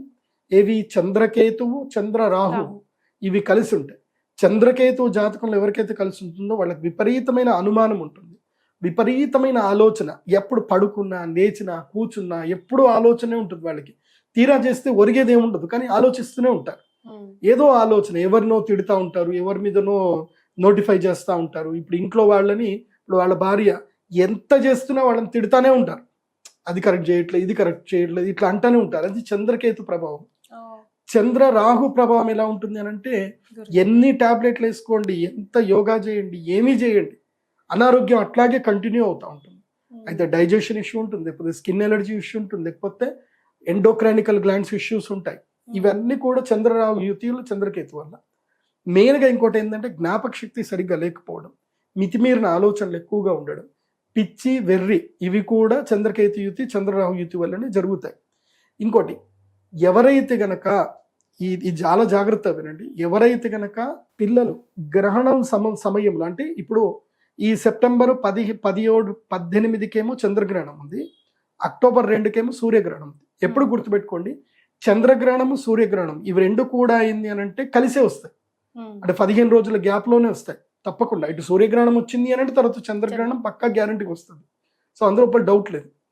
ఈ మధ్య కాలంలో ఎవరైనా పుడితే దీన్ని సంధి కాలము అంటారు, గ్రహణ సంధి కాలము అంటారు, దీన్ని గ్రహణ వేద కాలం అని కూడా అంటారు. ఎవరైతే ఈ గ్రహణ వేద కాలంలో పుడతారో వాళ్ళ జీవితంలో వాళ్ళకి అదృష్టం రాదు, వాళ్ళ జీవితంలో ఏ పనికి వెళ్ళినా వాళ్ళకి విఘ్నాలు జరుగుతూనే ఉంటాయి, జీవితంలో ఆనందం అనేది దొరకదు, ఏదో ఒక మూలకంగా వాళ్ళకి ఏదో ఒక వెలుతు వస్తుంది. అయితే కుటుంబ జీవితం బాగుండదు, లేదా ఆరోగ్య జీవితం బాగుండదు, లేకపోతే ఫినాన్షియల్ సపోర్ట్స్ ఉండవు, లేకపోతే ఇల్లు దొరకదు, లేదంటే వాహన గండాలు ఏవో జరుగుతూ ఉంటాయి. ఇలాంటి ఇబ్బందులు ఈ గ్రహణ వేదలు పుట్టినటువంటి వాళ్ళకు ఉంటాయి. సో మీరు ఏ డేట్ ఆఫ్ బర్త్ పుట్టారు మీరు ఒకటి గుర్తుపెట్టుకోండి, మీ date of birth, time, place రాసుకోండి, మీ డేట్ రాసుకొని pradeepjoshi.com వెబ్సైట్కి విజిట్ అయ్యి మీ యొక్క హోరోస్కోప్ని ఆర్డర్ చేసుకోండి. మీకు కుండలి వస్తుంది. ఆ కుండలి లోపల మీరు చూసుకోవాలి, లగ్న కుండలి, జన్మ లగ్న కుండలి అని టైటిల్ వస్తుంది. అందులోపల చంద్ర రాహు చంద్రకేతు కలిసి ఉన్నారో లేదో చూసుకోండి. ఆ బాక్స్లో చంద్రరాహు లేదా చంద్రకేతు కలిసి ఉంటే మీరు సెప్టెంబర్ 18వ తారీఖు రోజున మేమైతే పొద్దున పూట అంటే 7 గంటల నుంచి మధ్యాహ్నం 1 గంటల వరకు చంద్రగ్రహణ వేద పూజ చేస్తాం. సో దీన్ని చంద్రామృత సిద్ధి తంత్రము అంటారు. ఆ పూజ చేయటం వల్ల ఎందుకోసం అంటే అప్పుడు గ్రహణ వేద ఉంది కాబట్టి, ఇప్పుడు గ్రహణ వేద ఉన్న సందర్భంలో ఆ గ్రహానికి మీరు యజ్ఞము ద్వారా శక్తిని సమకూర్చగలిగితే మీకు తిరిగి ఆ శక్తితోటి ఆ గ్రహణ వేద పీడ అనేది మీకు తొలగిపోతుంది. కాబట్టి 18వ తారీఖు రోజున ఉదయం మేము చంద్రామృత సిద్ధి తంత్రం మేము చేస్తాం. ఆ చంద్రామృత సిద్ధి తంత్రానికి రావాలి. ఒక ప్రత్యేకమైన శివలింగం ఉంటుంది, చంద్రామృత శివలింగం అని ఒక ప్రత్యేకమైన లింగం ఉంటుంది. ఆ శివలింగం ఇచ్చిన తర్వాత దాన్ని సిద్ధి చేసుకున్నట్లయితే వాళ్ళకి జీవితంలో ఆ యొక్క చంద్రగ్రహానికి సంబంధించిన దోషాలు క్రమేపీ తొలగిపోయే అవకాశం ఉంటుంది. కాబట్టి ఈ చంద్రగ్రహణానికి గర్భవతులు ఇచ్చేయాలి. గురుగారు, మరి గర్భవతులు ఎలాంటి నియమాలు పాటించాలి? మన దేశంలో ఉన్న సుమన్ టీవీ ఇతర దేశాల వాళ్ళు, రాష్ట్రాల వాళ్ళు కూడా చూస్తూ ఉంటారు కాబట్టి ఎలాంటి నియమాలు పాటించాలి? ఈ గ్రహణము మన దేశంలో అయితే కనబడదు కాబట్టి గ్రహణ నియమాలు ఏవి వర్తించవు. భోజన నియమాలు కానీ, ఆ తర్వాత ఇల్లు కడుక్కోవడాలు కానీ ఏమి లేవు. కానీ గర్భిణీ స్త్రీలకు మాత్రం వేదం ఉంటుంది. మూడవ నెల నుంచి ప్రారంభం చేసుకొని 9వ నెల వరకు గర్భిణీ స్త్రీలకు వేద విపరీతంగా ఉంటుంది. ఓకే. 1వ నెల వాళ్ళకు కూడా ఉంటుంది కానీ అంత ఎఫెక్టివ్గా ఉండదు. కానీ 3వ నెల నుంచి 9వ నెల ఉన్నటువంటి వాళ్ళకి ఎఫెక్ట్ ఉంటుంది. కానీ నేను చెప్తున్నది ఏంటంటే కన్సీవ్ అయ్యారు, ప్రెగ్నెన్సీ కన్ఫర్మ్ అయ్యింది అని తెలిసిన ప్రతి ఒక్క స్త్రీమూర్తి ఈ యొక్క ఇంట్లోనే ఉండండి. 18వ తారీఖు రోజున మీరు 18వ తారీఖు అంటే ఇంకా 17 రాత్రి పడుకున్నారు అంటే 18వ తారీఖు మధ్యాహ్నం 2 గంటల వరకు పడుకోండి కంటిన్యూగా. నిద్ర లేవకండి, ఇంట్లోనే ఉండండి. ఇంట్లోకి వెలుగు రాకుండా చూసుకోండి, పడుకోండి అంతే. మీరే కష్టం వద్దు. కాకపోతే ఆహార నియమాలు ఏమీ లేవు, కమ్మగా తినొచ్చు, ఏదైనా తినొచ్చు, ఏదైనా చేయొచ్చు. ఎక్కువగా ఎక్స్పోజ్ అవ్వకండి, బయటకు రాకండి. ప్లస్ నాన్ వెజ్ తినకండి. ఓకే. ఈ రోజు మాత్రం నాన్ వెజ్ తినకండి, గుడ్డు కానీ నాన్ వెజ్ కానీ తినకండి. పాల పదార్థాలు అవాయిడ్ చేయండి. మామూలుగా ఫ్రూట్స్ తినండి, అన్నం తినండి, ఏవైనా తినండి, బయటకు రాకండి. మంచినీళ్ళు తాగుతున్న కృష్ణ మంత్రం చదువుకోండి. నమో నారాయణాయ లేదా నమశివాయ అనే మంత్రం చదువుకోండి. ఓంకారం చదవకూడదు గర్భిణీ స్త్రీలు. లేదా అన్నిటికన్నా అద్భుతమైన దివ్య మంత్రము శ్రీమాత్రే నమః. శ్రీమాత్రే నమః అని మనసులో జపం చేసుకుంటూ ఉండండి. ఫోన్లు దూరంగా పెట్టండి, రేడియేషన్కి ఫోన్లు దూరంగా పెట్టండి. టీవీలు చూడకండి, చక్కగా పడుకోండి, ఒకవైపు తిరిగి పడుకోండి. మంచి పుస్తకాలు చదవండి. ఎవరైనా మీ ఫ్రెండ్స్ తోటి కదని ఉంటే మంచి దైవ చింతన చేయండి. లేదంటే మన సుమన్ టీవీలో నా ఎన్నో వీడియోలు ఉన్నాయి, చాగంటి కోటేశ్వరరావు గారి వీడియోలు ఉన్నాయి. శ్రీమద్ భాగవత ప్రవచనాలు వినండి, సామయుధం షణ్ముఖ శర్మ గారివి, ఇంకా చాలామంది మహానుభావులు చెప్పారు. మంచి మంచి కథలు వినండి, దైవ కథలు వినండి. సో అవాయిడ్ చేయండి. అతిగా నవ్వకూడదు, అతిగా వాగకూడదు. సో ఏది అతి చేయకండి, ఇంట్లో ఉంటే సరిపోతుంది. ప్లెజెంట్ గా రెస్ట్ తీసుకొని మంచి మాటలు, మంచి పుస్తకాలు చదివితే సరిపోతుంది అంతే. గురుగారు, ఏ దేశాల వారికి వస్తుంది? సో ఈ చంద్రగ్రహణం మన భారతదేశంలో అయితే కనపడదు. సో సదరన్ ఏషియాలో, అదేవిధంగా అమెరికాలో, అదేవిధంగా యూరోప్లో ఈ గ్రహణం కనిపించే అవకాశం ఉంటుంది. ఈ గ్రహణ ప్రభావము ఆయా దేశాల్లో విపత్తులకు మాత్రం దారితీస్తుంది. ఆయా దేశాల్లో జలప్రళయాలు సంభవిస్తాయి, భూకంపాలు సంభవిస్తాయి. ఇక ఆయా దేశాల్లో కొన్ని పరివర్తనమైనటువంటి యోగాలు అయితే ఉంటాయి. ఇంకా ఆయా దేశాల వాళ్ళు చూసుకోవాలి. రైట్ గురుగారు, మరి ఆయా దేశాల్లో ఉన్న మన తెలుగు వాళ్ళ కోసం మీరు చెప్పే రెమెడీస్ గ్రహణ సమయంలో? నేను మీ అందరికీ చెప్పేది ఏంటంటే, మీరు అక్కడ రెమెడీ చేసుకుంటారో చేసుకోలేకపోతారు. ఎందుకోసం అంటే అక్కడ అంతా పండితులు ఉండరు. కాబట్టి మీరు ఉన్నంతలోనే ఏ దేశంలో ఇది పెనంబ్రల్, ఇది సంపూర్ణ చంద్రగ్రహణం కూడా కాదు. ఇది కైండ్ ఆఫ్ బ్లడ్ మూన్ అంటారు. అంటే చంద్రుడు మనకి ఎర్రగా కనిపిస్తాడు. సో ఆ యొక్క భూమి యొక్క నీడ పార్షల్ గా దాని మీద పడుతుంది. ఇది సంపూర్ణ చంద్రగ్రహణం కాదు, ఖగ్రాస చంద్రగ్రహణం కాదు, ఇది పెనంబ్రల్ చంద్రగ్రహణం అంటారు. సో చంద్రుడి పైన భూమి యొక్క ఛాయ పడుతుంది. కాబట్టి ఏం జరుగుతుంది అని అంటే కనుక, ఈ గ్రహణ ప్రభావం ఎక్కడైతే మన యొక్క సుమన్ టీవీ ఎక్కడికైనా పోతుంది, వరల్డ్ వైడ్గా వెళ్తుంది. కాబట్టి ఎవరైతే యూరోప్ కంట్రీలో, తర్వాత అమెరికాలో ఎవరైతే ఉన్నారో, మీ అందరికీ చెప్పేది ఏంటంటే, ఇంట్లోనే కూర్చొని జపం చేసుకోండి. పురుషులైతే కనుక ఓం నమ శివాయ, అదేవిధంగా ఓం నమో నారాయణాయ ఈ మంత్రం చదువుకోండి. లలితా సహస్రనామం చదవండి, విష్ణు సహస్రనామం చదువుకోండి. ఉన్నంతలో ధ్యానం చేసుకోండి, జపం చేసుకోండి. పిల్లలైతే కనుక ఏం చేయాలి అని అంటే, గ్రహణ సమయంలో ఇది బాగా గుర్తుపెట్టుకోండి, ట్రిక్ ఇది. గ్రహణ సమయంలో ఇది విలోమ కాల సర్ప యోగం అంటారు. మనకి ఏదైతే సబ్జెక్టు జీవితంలో కష్టతరమైందో రాదో, ఆ సబ్జెక్ట్ని గ్రహణ సమయంలో భగవంతునికి నివేదన చేస్తూ ఆ సబ్జెక్ట్ చదవాలి. చదివితే ఆ సబ్జెక్ట్ వచ్చేస్తుంది. నాకు మ్యాథమెటిక్స్ చాలా కష్టం. మా నాన్నగారు ఏం చెప్పారు అంటే, సూర్య సిద్ధాంతం నాకు రాదు, నేను ఫెయిల్ అయిపోయానంటే నువ్వు గ్రహణం సమయంలో చదువు, నీకు అది సిద్ధిస్తుంది అన్నాడు. నేను గ్రహణ సమయంలో సూర్య సిద్ధాంతం మొత్తం పారాయణం చేశాను. ఆ తర్వాత గ్రహలాఘవము అన్నీ బాగా వచ్చేసాడు నాకు. కాబట్టి మీకు కూడా చెప్పేది ఏంటంటే, మీకు ఫిజిక్స్ ప్రాబ్లం ఉన్నా, మ్యాథమెటిక్స్ ప్రాబ్లం ఉన్నా, ఏదైనా ఎగ్జామ్లో ఫెయిల్ అవుతున్నా, ఈ గ్రహణ సమయంలో చదవండి. పిల్లలందరికీ చెప్పేది ఏంటంటే, విద్యార్థులు చదవండి, మీకు యోగిస్తుంది. సరే, ఎవరైనా సరే ఈ గ్రహణం అప్పుడు మరి మా రాశిలో జరుగుతుంది అనండి, మరి మాకు బాగలేదు అని అంటే, మీరు నా వెబ్సైట్కి విజిట్ అవ్వండి, మీ గోత్రనామాలు అక్కడ ఎంటర్ చేయండి. మీ గోత్రనామాల పైన చదివి మీకు గ్రహణ ప్రసాదము, మాలలు మీకు పంపించడం జరుగుతుంది. సో విన్నారు కదా, గురుగారు చెప్పింది తూచా తప్పకుండా పాటించండి, అంతా మంచి జరుగుతుంది. నమస్తే, మీరు చూస్తున్న సుమన్ టీవీ, నేను మీ కీర్తి. ఈ రోజు నాతో పాటు ఉన్నారు ప్రముఖ ఆస్ట్రాలజర్ బ్రహ్మశ్రీ నందిబట్ల శ్రీహరి శర్మ గురుగారు. నమస్తే గురుగారు. వాగర్థావివ సంపృక్తౌ వాగర్థ ప్రతిపత్తయే జగతః పితరౌ వందే పార్వతీ పరమేశ్వరౌ. ఆదిత్యాయ చ సోమాయ మంగళాయ బుధాయ చ గురు శుక్ర శనిభ్యశ్చ రాహవే కేతవే నమః. శృంగేరి పీఠాధిపతులకి కంచి పీఠాధిపతులకి నమస్కారములు తెలియజేసుకుంటూ కార్యక్రమాన్ని ప్రారంభిద్దాం. గురుగారు, సెప్టెంబర్ 18 భాద్రపద ఈ పౌర్ణమి రోజున పాక్షిక చంద్రగ్రహణం వస్తుంది. అంటే ఈ క్రోధినామ సంవత్సరంలో మొదటి చంద్రగ్రహణంగా చెప్పుకోవచ్చు. భారతదేశంపై ఎలాంటి ఎఫెక్ట్ ఉంటుంది, ఏ రాశుల వారికి ఎలాంటి ప్రభావం చూపించబోతోంది ఈ గ్రహణం? ఒకవేళ భారతదేశం పైన ఎక్కువ ప్రభావం చూపించకపోయినా కూడా ఇతర దేశాల్లో ఉన్న మన తెలుగు వారి కోసం మీరు ఏం చెప్తారు? ప్రధానంగా ఈ యొక్క సెప్టెంబర్ 18వ తారీఖు రోజున పాక్షిక చంద్రగ్రహణం అనేటువంటిది ఏర్పడబోతుంది. అయితే ఈ యొక్క 2024 సంవత్సరంలో ఏ గ్రహణం కూడా మన భారతదేశంలో కనిపించదు.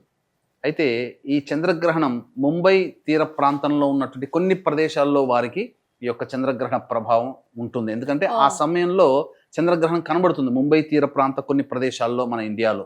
ఓకే గురుగారు. అయితే వీక్షించేటువంటి ప్రేక్షకులు కూడా ఒక సందేహ నివృత్తి. చాలామంది ఏమనుకుంటారంటే గ్రహణం మన భారతదేశంలో కనిపించట్లేదు కదా, నియమాలు పాటించాల్సినటువంటి అవసరం లేదు కదా. వాస్తవమే, నియమాలు పాటించాల్సిన అవసరం లేదు. కానీ ఈ యొక్క గ్రహణాలు ఈ యొక్క విశ్వానికి సంబంధించినటువంటిది. ఈ విశ్వంలో మనం జీవిస్తున్నాం, మనకు కూడా అందులో భాగమే మనము కూడా. కాబట్టి ఈ గ్రహణాలు ఎప్పుడు ఏర్పడినా, ప్రకృతి విపత్తులు ఎప్పుడు ఏర్పడినా, అనగా ఉల్కా తోకచుక్కలు ఇవన్నీ కూడా మనం కామెట్స్ అని అంటుంటుంటాం. కాబట్టి ఈ కామెట్స్ ఏర్పడినటువంటి సందర్భంలో అది ఏ 80 సంవత్సరాలకో 100 సంవత్సరాలకో 150 సంవత్సరాలకో ఒకసారి కనబడుతూ ఉంటాయి తోకచుక్కలు. హేలీ తోకచుక్క ఏర్పడినప్పుడు మనకు ఈజిప్ట్ వ్యాప్తంగా కొంతమంది రాజులు చనిపోయినటువంటి సందర్భాలు, అనగా ప్రముఖమైనటువంటి వ్యక్తులు చనిపోయినప్పుడు ఈ తోకచుక్కలు కనిపిస్తాయి చనిపోయే ముందు సమయంలో చిహ్నంగా. కాబట్టి ఈ గ్రహణాలు కూడా ఏర్పడినప్పుడు ప్రకృతిలో కొన్ని మార్పులు చేర్పులు చోటు చేసుకుంటాయి. ప్రకృతి విపత్తులు కానీ, ప్రకృతి నాశనానికి కానీ గ్రహణాల ప్రభావం కొంత ఉంటుంది. కాబట్టి మహాభారత యుద్ధం జరిగేటువంటి సందర్భంలో 2 గ్రహణాలు ఆ యొక్క ఒకే నెలలో ఏర్పడినటువంటి సందర్భంగా, కాబట్టి దాని ప్రభావం మహాభారత యుద్ధానికి దారితీసింది, జనక్షయానికి దారితీసింది. అట్లాగే ఈ యొక్క సెప్టెంబర్ 18వ తారీఖు రోజున ఏర్పడేటువంటి యొక్క చంద్రగ్రహణ ప్రభావం మన భారతదేశంలో కనబడినప్పటికీ ఆ గ్రహణ ప్రభావం మనము ఈ విశ్వంలో ఒక పార్ట్, భారతదేశం కూడా. ఎలా చూసుకున్నా సూర్యుడు చంద్రుడు అందరికీ ఒకరే కాబట్టి ఈ యొక్క చంద్రగ్రహణ ప్రభావం కొన్ని రాశుల మీద ఏర్పడుతుంది. అమెరికాలో ఉన్నటువంటి ప్రాంతంలో ఉన్నటువంటి వారికి ప్రధానంగా ఈ యొక్క చంద్రగ్రహణం ఉత్తరాభాద్ర నక్షత్రం 1వ పాదంలో ఏర్పడుతుంది. భారతదేశంలోకి వచ్చేసరికి పూర్వభాద్ర నక్షత్రం 4వ పాదంలో ఉండగా ఏర్పడుతుంది. భారతదేశ కాలమాన సమయం కనుక చూసుకున్నట్లయితే ఉదయం 6:11 నుంచి 10:17 వరకు ఈ యొక్క చంద్రగ్రహణ ప్రభావం ఏర్పడుతుంది. అయితే ఏ ప్రాంతంలో ఉన్నటువంటి వారికి ఈ యొక్క చంద్రగ్రహణ ప్రభావం ఎక్కువగా ఉంటుందంటే యూరప్ అన్ని దేశాలు, అమెరికా అన్ని ప్రాంతాలు, అంటార్కిటికా మరియు అట్లాంటిక్ మరియు ఏషియా ప్రాంతాల్లో ఎక్కువ భాగం ఏషియా ప్రాంతాల్లో. మన భారతదేశ విషయానికి వచ్చేసరికి ముంబై ప్రాంతము మరియు ఇతర కొన్ని ప్రాంతాలు మాత్రమే ఈ యొక్క చంద్రగ్రహణ ప్రభావానికి గురవుతున్నాయి. ఇక ఈ యొక్క అమెరికాలో ఉన్నటువంటి వారికి అయితే 18వ తారీఖు అనగా 17వ తారీఖు మధ్యరాత్రి తెల్లవారితే 18 అనగా 12:41 ప్రారంభమై 4:47 వరకు ఈ యొక్క ప్రభావం అనేటువంటిది ఉంటుంది. ఈ యొక్క చంద్రగ్రహణ ప్రభావం దాదాపుగా సుదీర్ఘకాలంగా 4 గంటలు ఉంటుందమ్మా. మరి ఏ రాశుల వారికి ఎలాంటి ప్రభావం చూపించబోతుంది, both positive and negative wise గురుగారు? చూసుకున్నట్లయితే మనకు మంచి జరిగేటువంటి రాశుల కంటే కూడా ఈ యొక్క చంద్రగ్రహణ ప్రభావం వలన చెడు సంకేతాలు కలిగేటువంటి యొక్క రాశులు కొన్ని ఉన్నాయి. అందున చూసుకున్నట్లయితే కుంభరాశి, మీనరాశి, మేషరాశి, మిథున రాశి, కర్కాటక రాశి, కన్యా రాశి, వృశ్చిక రాశిలో జన్మించినటువంటి వారికి ప్రధానముగా ఈ యొక్క గ్రహణ దోష ప్రభావం ఉంటుంది. ఇక మిగిలినటువంటి రాశుల వారికి అయితే అనగా వృషభ రాశి, సింహరాశి, తులారాశి, ధనుస్సు రాశి, మకర రాశి, ఈ రాశిలో జన్మించినటువంటి వారికి కొన్ని పాజిటివ్ సైన్స్ అనేటువంటివి ఈ యొక్క గ్రహణం తర్వాత ఏర్పడబోతున్నాయి. కాబట్టి ప్రధానంగా నియమాలు పాటించాల్సిన అవసరం. నియమాలు అంటే ఏంటి? ఇల్లు శుద్ధి చేసుకోవడము, అలాగే గ్రహణం సంభవించే సమయానికి ముందు 2-3 గంటల ముందు ఎటువంటి భోజన పదార్థాలు తీసుకోకపోవడం, అలాగే గర్భిణీ స్త్రీలు చూడకపోవడము, అలాగే పసిపిల్లలకి మరియు వృద్ధులకి ఎటువంటి నియమాలు దీనికి సంబంధించినట్టు గ్రహణ సందర్భంగా పాటించాల్సిన అవసరం లేదు. కానీ ఈ యొక్క గ్రహణ సందర్భంగా నియమాలు పాటించాల్సినటువంటి రాశులు ఆయా ప్రాంతాలలో గ్రహణం ఏర్పడినప్పుడు ఆ గ్రహణం అనేటువంటిది ఆ ప్రాంతాల్లో విజిబుల్గా కనిపించినప్పుడు నియమాలు పాటించాలి. కానీ ఈ గ్రహణ ప్రభావం వలన ఏ రాశుల వారికి సమస్యలు వస్తాయి, ఏ రాశుల వారికి సమస్యలు రావనేటువంటిది ప్రపంచవ్యాప్తంగా ఉన్నటువంటి ఈ యొక్క కుంభమీన మేష మిథున కర్కాటక కన్య వృశ్చిక రాశుల్లో జన్మించినటువంటి వారికి ఈ యొక్క ప్రభావం అనేటువంటిది దోషం అనేటువంటిది ఉంటుంది. కాబట్టి ఆయా కుంభమీన మేష మిథున కర్కాటక కన్య వృశ్చిక రాశిలో జన్మించిన వారు ఏ ప్రాంతంలో ఈ ప్రపంచవ్యాప్తంగా ఎక్కడున్న భారతదేశంతో సహా ఎక్కడ ఉన్నా ఆయా రాశిలో జన్మించినటువంటి వారికి కొన్ని దోష ప్రభావాలు ఏర్పడతాయి. కాబట్టి దానికి సంబంధించినటువంటి ఆ దోష నివారణార్థమే కొన్ని పరిహారాలు కనుక పాటించినట్లయితే తప్పకుండా ఆ యొక్క ప్రభావం నుంచి ఈ యొక్క సంబంధించినటువంటివి మీనమేష మిథున కర్కాటక కుంభ కన్య వృశ్చిక రాశిలో జన్మించిన వారు ఈ యొక్క దోష ప్రభావం నుంచి బయటపడతారని చెప్పవచ్చు. ఎలాంటి రెమెడీస్ సూచిస్తారు గురుగారు? ప్రధానంగా ఏ సమస్యకైనప్పటికీ కూడా 2 రకాల పరిహారాలు ఉంటాయి. ఒకటి దైవ పరిహారము, 2 మానవ పరిహారం. దైవ పరిహారం అంటే మంత్ర పరిహారం. దైవం మంత్రాధీనం, తన్మంత్రం బ్రాహ్మణాధీనం. కాబట్టి ఈ కుంభమీన మేష మిథున కర్కాటక కన్య వృశ్చిక రాశిలో జన్మించినటువంటి వారికి సెప్టెంబర్ 18వ తారీఖు రోజున పౌర్ణమి ఉంటుంది. కాబట్టి మా పీఠం ఆధ్వర్యంలో ఈ యొక్క చంద్రగ్రహణ దోష నివారణ కార్యక్రమాలు అనేటువంటివి జరిపించడం జరుగుతుంది. ముఖ్యంగా ఆ రోజున చంద్రుడికి సంబంధించినటువంటి దోష నివారణగా చంద్రగ్రహ హోమము, అలాగే పూర్వభాద్ర ఉత్తరభాద్ర నక్షత్రంలో ఏర్పడుతున్నాయి ఒక్కొక్క ప్రాంతంలో. కాబట్టి దత్తాత్రేయ హోమము, శనీశ్వర హోమము, అలాగే ఈ రాశుల్లో జన్మించినటువంటి వారికి ప్రధానంగా దోషం ఉంటుంది కాబట్టి మృత్యుంజయ హోమం ముఖ్యంగా ఆరోగ్యం మీద ప్రభావం చూపుతుంది. కాబట్టి మృత్యుంజయ హోమము, లక్ష్మీ హోమము, సుదర్శన హోమం లాంటివి, అలాగే వివాహం కాని అబ్బాయిలు అమ్మాయిల కోసమే హోమాది కార్యక్రమం, ఇలా 18 రకాల హోమాది కార్యక్రమాలు ఆ సెప్టెంబర్ 18వ తేదీన కేవలం పర్ హెడ్ 1500 రూపాయలకి మా పీఠం ఆధ్వర్యంలో ఈ కుంభమీన మేష మిథున కర్కాటక కన్య వృశ్చిక రాశుల్లో జన్మించినటువంటి వారికి చేయించడం జరుగుతుంది. అలాగే మానవ పరిహారం అనగా అందరికీ దైవ పరిహారం చేసుకునే శక్తి ఉండదు. కాబట్టి మానవులుగా జన్మించినటువంటి మానము ఆ యొక్క దైవానుగ్రహాన్ని పొందే ప్రయత్నంగా మనకి మనం చేసుకునేటువంటి పరిహారాలు కూడా తెలియజేస్తానమ్మా. కాబట్టి ఆ యొక్క భారతదేశంలో ఉన్నటువంటి వారు ఈ యొక్క చెప్పినటువంటి రాశుల్లో జన్మించినటువంటి వారు ఉదయం 6:11 నుంచి 10:17 వరకు ఉంటుంది. కాబట్టి ఆ సమయంలో ఇష్టదేవత ఆరాధన అనగా స్నానకృత్యాదులు 6 గంటలకల్లా తీర్చుకొని చక్కగా ఆ యొక్క ఇష్టదేవత ఆరాధన అంటే ఏదైనా ఒక దేవత ఆరాధన, విష్ణు సహస్రనామము, లలితా సహస్రనామము, శివ సహస్రనామము, గణపతి సహస్రనామము, దుర్గా సహస్రనామం, ఇలా ఏ విధంగానైనా మీకు ఇష్టదేవత ఎవరుంటే ఆ దేవతకు సంబంధించిన సహస్రనామ పారాయణం చేయడం. అలాగే ఆ సమయంలో మనకు భారతదేశంలో కనిపించదు కాబట్టి నవగ్రహాల దేవాలయాలు అన్నీ కూడా తెరిచే ఉంటాయి. కాబట్టి ఆ సమయం చాలా మనం ఒకవేళ కనిపించకపోవడమే మన అదృష్టంగా భావించాలి. ఎందుకనంటే గ్రహణ సమయం ఎటువంటిదనంటే మనము మామూలు రోజుల్లో 1000 సార్లు ఒక దేవతా నామాన్ని జపం చేస్తే ఎంత ఫలితం ఉంటుందో గ్రహణ సమయంలో 10 సార్లు పఠిస్తే అంత సమయం, అంత విశేషమైనటువంటి పవర్ లభిస్తుంది. కాబట్టి కనిపించలేదు కాబట్టి సంతోషపడాలి అనేటువంటిది పెట్టుకోకూడదమ్మా. కనిపించకపోవడమే సంతోషం. ఎందుకనంటే ఆ సమయం గ్రహణ సమయం అమూల్యమైనటువంటి సమయం కాబట్టి పూర్తిగా సద్వినియోగం చేసుకోవాలి. దేవాలయాలన్నీ తెరిచి ఉంటాయి, దేవతా అనుగ్రహం మనకు కలుగుతుంది. కాబట్టి నవగ్రహ దేవాలయానికల్లా 6:30 కల్లా చేరుకొని నవగ్రహాల చుట్టూ శివాయ నమః అంటూ 27 ప్రదక్షిణలు చేసి, శనికి సంబంధించినటువంటి నక్షత్రంలో కూడా ఏర్పడుతుంది, గురువుకు సంబంధించినటువంటి నక్షత్రంలో కూడా ఏర్పడుతుంది. కాబట్టి ఏకకాలములో నవగ్రహాల్లో శనికి సంబంధించి శివాయ నమః అంటూ 27 ప్రదక్షిణలు చేసి శనిదేవుడి దగ్గర అభిముఖంగా నిలుచుని నువ్వుల నూనెతో దీపారాధన చేసి శనికి తైలాభిషేకం జరిపించండి. శివాయ నమః అంటూ తైలాభిషేకం చేసినా పర్వాలేదు, లేదా ఆ ఒక్క రోజున ఓం హ్రీం శనైశ్చరాయ నమః అంటూ మనసులో జపం చేసుకుంటూ ఆ యొక్క తైలాభిషేకం చేయాలి. తర్వాత ఆ యొక్క దేవాలయంలో అంటే శివాలయంలో పక్కనే శివాలయం కూడా ఉంటుంది కాబట్టి శివాలయంలో అభిషేకము అర్చనాది కార్యక్రమాలు జరిపించుకోవాలి. ఈ విధంగా ఈ 6:11 నుంచి 10:17 కాలంలో దేవ పరిహారము మరియు మనం ఇష్టదేవత ఆరాధన ఏదైనా దేవుని యొక్క నామము ఆ యొక్క సమయంలో ఆ 10:17 వరకు విడవకుండా నామాన్ని విడవకుండా జపం చేయాలి. ఇది మానవులుగా చేసుకునేటువంటి పరిహారం. కాబట్టి గురుగారు అలాగే మరొక విషయం కూడా దయచేసి తెలియజేయండి. అంటే గ్రహణం అంటేనే దాన ధర్మాలు, గ్రహణ అనంతరం గ్రహణం చేసేటప్పుడు ఎక్కువగా ప్రాధాన్యత ఇస్తాం కాబట్టి ఎలాంటి దాన ధర్మాలు చేయాలి? ఆ సమయంలో దానం గనక చేయదలిచినట్లయితే, దానం చేయాలనే కోరిక ఎవరికైనా ఉన్నట్లయితే గ్రహణ సమయం విశేషమైన సమయం కాబట్టి 10 సార్లు చేస్తే లేదా ఒక్కసారి శ్రీరామ అన్న 100 సార్లు శ్రీరామ అన్నటువంటి ఫలితం. కాబట్టి ఆ సమయంలో చంద్రగ్రహణం కాబట్టి బియ్యము, వెండి చంద్రబింబము మరియు పూర్వభాద్ర ఉత్తరాభాద్ర నక్షత్రంలో ఉన్నాయి కాబట్టి శనగలు, నల్ల నువ్వులు బ్రాహ్మడికి దానం చేసి సంకల్పం చెప్పి బ్రాహ్మడికి దానం చేసినట్లయితే గ్రహణ దోషం ఈ కుంభమీన మేష మిథున కర్కాటక కన్య వృశ్చిక రాశిలో జన్మించినట్టు వారికి గ్రహణ దోషం తొలగిపోతుంది. మళ్ళీ చెప్తున్నానండి, ఆ గ్రహణం మనకు కనిపించట్లేదు, గ్రహణ నియమాలు పాటించాల్సిన అవసరం లేదు. కానీ ఈ గ్రహణం ఈ రాశుల్లో జన్మించినటువంటి వాళ్ళకి గ్రహణ దోషం ఉంటుంది కాబట్టి ఆ దోష పరిహారంగా మీకు చెప్పినటువంటి విధంగా మీరు చేసుకోగలిగే పరిహారంలో దానములు చేయండి. లేదు మనకు సమయం లేదు, ఆ సమయంలో బిజీగా ఉంటామన్నప్పుడు మంత్ర పరిహారంలో భాగంగా ఈ కుంభమీన మేష మిథున కర్కాటక కన్య వృశ్చిక రాశిలో జన్మించినటువంటి వారికి గ్రహణ దోష పరిహారార్థమై 18 రకాల హోమాది కార్యక్రమాలు చేయించడం జరుగుతుంది.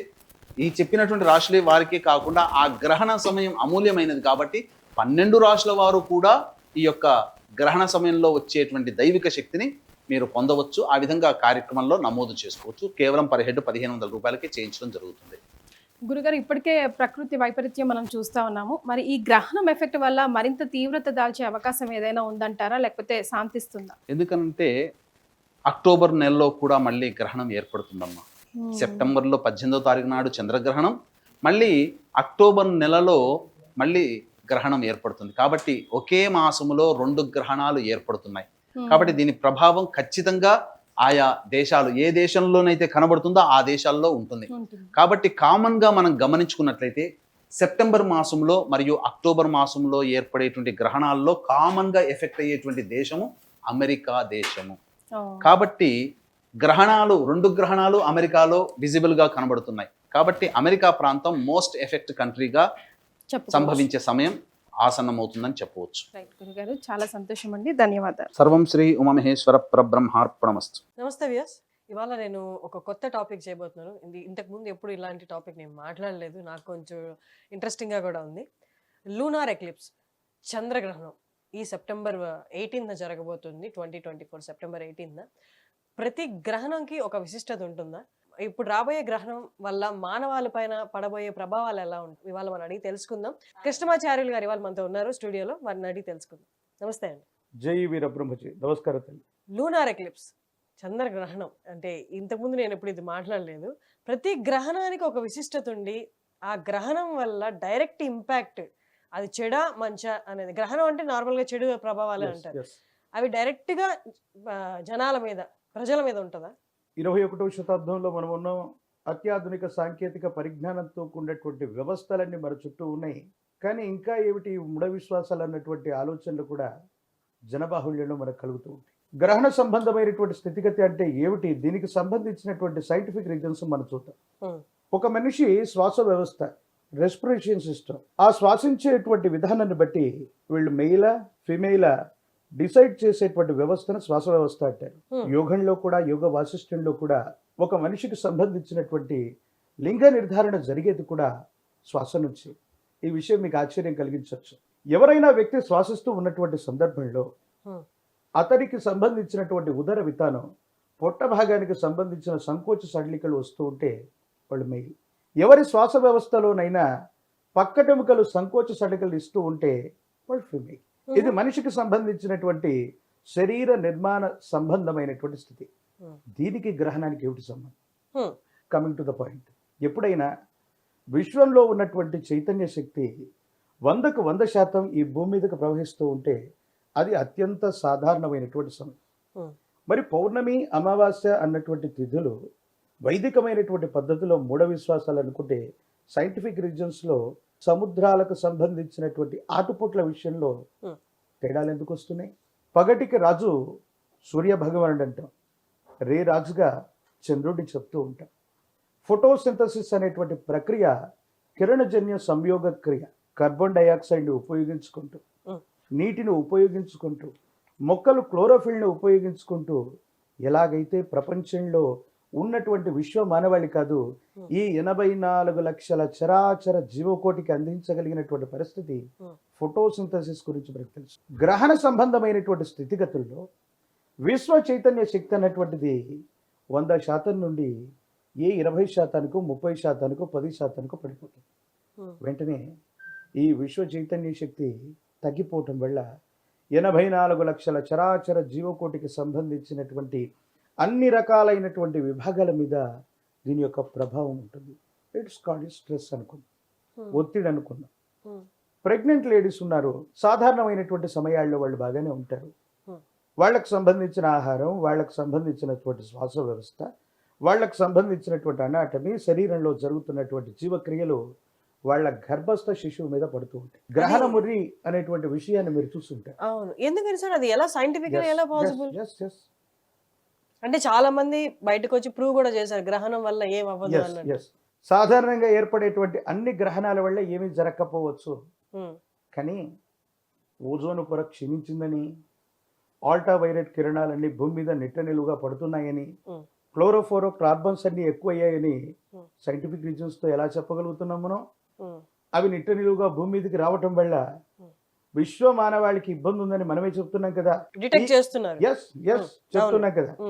మరి అదే సైంటిఫిక్ రీజన్స్తో గ్రహణ సంబంధమైనటువంటి సందర్భంలో విశ్వ చైతన్య శక్తి తక్కువగా ఉన్నటువంటి సందర్భంలో జీవన క్రియల మీద మనం తీసుకునేటువంటి శ్వాసక్రియ దగ్గర నుంచి ప్రతి పనిలో కూడా మనం చేయాల్సినటువంటి పని ఎక్కువ అయిపోవటం వల్ల ఒత్తిడి అవుతుంది. సో రిప్రొడక్షన్ సిస్టమ్కి మనం వెళ్ళినప్పుడు, పిండోత్పత్తి జరుగుతూ ఉన్నప్పుడు ఒక జీవి తనను పోలినటువంటి మరో జీవిని ఉత్పత్తి చేస్తున్నటువంటి సందర్భంలో ఈ స్ట్రెస్ మరింతగా ఎక్కువగా ఉంటుంది. కాబట్టి గర్భస్థ శిశువును మోస్తూ ఉన్నటువంటి వాళ్ళు ఈ గ్రహణానికి దూరంగా ఉండాలి, దీన్ని చూడకూడదను, కాస్త కొన్ని రకాలైనటువంటి స్థితిగతుల్లో వీటిని పాటించమని చెప్పారు. అంటే ఇవి పాటించడం వల్లే అన్నీ అయిపోతాయని కాదు, ఏదైనా సమస్య రాకమునిపే, ప్రమాదం జరగకమునిపే నివారణ తీసుకోవటం అన్నటువంటిది ఇది. ఒకవేళ పాటించే వాళ్ళు ఉన్నారు, పాటించనిటువంటి వాళ్ళు ఉన్నారు. మరి 21వ శతాబ్దంలో అత్యాధునిక సాంకేతిక పరిజ్ఞానంతో కూడినటువంటి వ్యవస్థలతో ఉన్నటువంటి మనం ఎన్ని గంటలకి ఈ గ్రహణం ఏర్పడుతుంది, ఎన్ని గంటలకి ఈ గ్రహణం అన్నటువంటిది ముగిస్తుంది, ఈరోజు నాసాను, ఇస్రోను ఖగోళానికి సంబంధించినటువంటి వేరే వ్యవస్థ చెప్తుంది. కానీ 100 సంవత్సరాల క్రితం విద్యుత్ లేనటువంటి కాలంలో, చెప్పగలిగాం, కరెంటు దీపాలు లేనటువంటి కాలంలో ఎప్పుడు పౌర్ణమి వస్తుంది, ఎప్పుడు అమావాస్య ఏర్పడబోతుంది, ఎప్పుడు గ్రహణాలు ఏర్పడతాయో కూడా చెప్పగలిగినటువంటి ఈ ఖగోళ శాస్త్రవేత్తలను మించినటువంటి ప్రభావం ఆ గణితాలు వేయగలిగినటువంటి సిద్ధాంతులు శతాబ్ది పంచాంగాల రూపంలో ఎప్పుడో చెప్పారు. సో 100 సంవత్సరాల క్రితమే ఈరోజు ఏర్పడేటువంటి పౌర్ణమిని, ఈరోజు ఏర్పడేటువంటి అమావాస్యని, ఈరోజు ఏర్పడేటువంటి గ్రహణాన్ని మనం మెజర్ చేస్తున్నామంటే సనాతనమైనటువంటి ధర్మంలో మీరనుకుంటున్నటువంటి అత్యాధునిక సాంకేతిక పరిజ్ఞానంతో కూడినటువంటి వ్యవస్థ అనుకోండి, మ్యాథమెటిక్స్ అనుకోండి, స్టాట్స్ అనుకోండి, మరొకటి అనుకోండి, వీటికంటే విభిన్నమైనటువంటి వేదగణితం మన దగ్గర ఎప్పుడు ఉంది. అలాగే ప్రతి గ్రహణం అనేది ఒకదానితో ఒకదానికి సంబంధం ఉండదు తీవ్రతలో కానీ. ఇప్పుడు వచ్చే గ్రహణం 18వ తారీఖున వచ్చే గ్రహణం ఎలా ఉండబోతుంది? 18వ తారీఖు సెప్టెంబర్ మాసం 2024 బుధవారం పౌర్ణమితో కూడినటువంటి చంద్రగ్రహణం. పౌర్ణమితో కూడిన చంద్రగ్రహణం అంటే పౌర్ణమి అంటేనే చంద్రుడికి సంబంధించింది. అమావాస్య రోజు వస్తే సూర్యగ్రహణం, పౌర్ణమి రోజు వస్తే అది చంద్రగ్రహణం. జనరల్ గా గ్రహణాలు ఆ రెండే ఉంటాయి. ఈ చంద్రగ్రహణానికి ఉన్నటువంటి స్థితిగతి ఏంటంటే ఇది భారతదేశంలో కనిపించే అవకాశం లేదు. సో భారతదేశంలో కనిపించదు కాబట్టి ఎవరు కూడా ఎటువంటి నివారణోపాయాలు తీసుకున్నా తీసుకోకపోయినా వాటి వల్ల వచ్చేటువంటి విపత్తులు ఏవి లేవు. కాకపోతే ఇది ప్రత్యేకమైంది. ఎందుకు ప్రత్యేకమైంది? ఈ మాసాన్ని ఏమని పిలుస్తాం? భాద్రపద మాసం అని పిలుస్తాం. ఆ మాసానికి ఆ పేరు ఎట్లా వచ్చింది? భాద్రపద మాసం అంటే ఉత్తరాభాద్ర పూర్వభాద్ర నక్షత్రాల్లో పౌర్ణమి ఏర్పడితే భాద్రపద మాసం. అసలు చైత్రమాసం అంటే చిత్తా నక్షత్రయుత పౌర్ణిమ చైత్రమాసం. వైశాఖం అంటే విశాఖ నక్షత్రయుత పౌర్ణిమ వైశాఖం. అంటే ఆ రోజు ఆ నక్షత్రానికి దగ్గరగా పౌర్ణిమ ఏర్పడితే తెలుగు నెలల ప్రకారం మనకు ఇంగ్లీష్ నెలలు జనవరి, ఫిబ్రవరి, మార్చిలో 30 రోజులు, 31 రోజు, లేకపోతే ఫిబ్రవరిలో 28 రోజులు, 29 రోజులు కాన్స్టెంట్గా ఉంటాయి. కానీ తెలుగు మాసాలు అలాగా ఉండవు. అధిక మాసం, అల్పమాసం ఇవన్నీ మనం చెప్తూ ఉంటాం. ఈ అధిక మాసం, అల్పమాసం అనేటువంటిది ఎందుకు ఏర్పడుతుంది? ఆ నెలలకి ఆ పేర్లు ఎట్లా వచ్చాయంటే పౌర్ణిమ, అమావాస్య లేదా ప్రశస్తవంతమైనటువంటి తిథులు ఏర్పడేటువంటి విధి విధానాన్ని బట్టి మన పూర్వీకులు వాటికి ఆ పేర్లు పెట్టారు. ఇది భాద్రపద మాసం. ఉమ్, మరి పౌర్ణమి ఎప్పుడు వస్తుంది? ఉత్తరాభాద్ర పూర్వభాద్రతో కూడినటువంటి నక్షత్రాలకు దగ్గరగా పౌర్ణమి వస్తుంది. సరిగ్గా ఈ భాద్రపద మాసం ఈ పౌర్ణిమ నుండి రాబోయే 15 రోజుల్ని మహాలయ పక్షాలు అంటారు. ఉమ్, గతించిపోయినటువంటి పితృదేవతలు. మీ పేరు ఏమిటి అంటే మీరేం చెప్తారు? ఫర్ ఎగ్జాంపుల్ మీ పూర్తి పేరు చెప్పండి. హర్షిని కోడూరు. ఆ కోడూరు అన్నటువంటిది మీ ఇంటి పేరు. ఉమ్, అది మీకు ఎలా వచ్చింది? పూర్వీకులు. పూర్వీకుల నుంచి. పూర్వీకుల నుండి మనందరికీ కూడా ఆస్తిపాస్తులు వస్తాయో లేదో తెలీదు. మన కుటుంబానికి సంబంధించినటువంటి గోత్రనామాలు రావటానికి మన పూర్వీకులు కారణమవుతారు. ఆత్మ వై పుత్రనామ అసిహి. తండ్రి యొక్క ఆత్మ కుమారుడిగా జన్మిస్తుంది. ఆ కుమారుడు లేదా కుమార్తె ద్వారా సంతతి వృద్ధి చెందుతూ ఉంటుంది.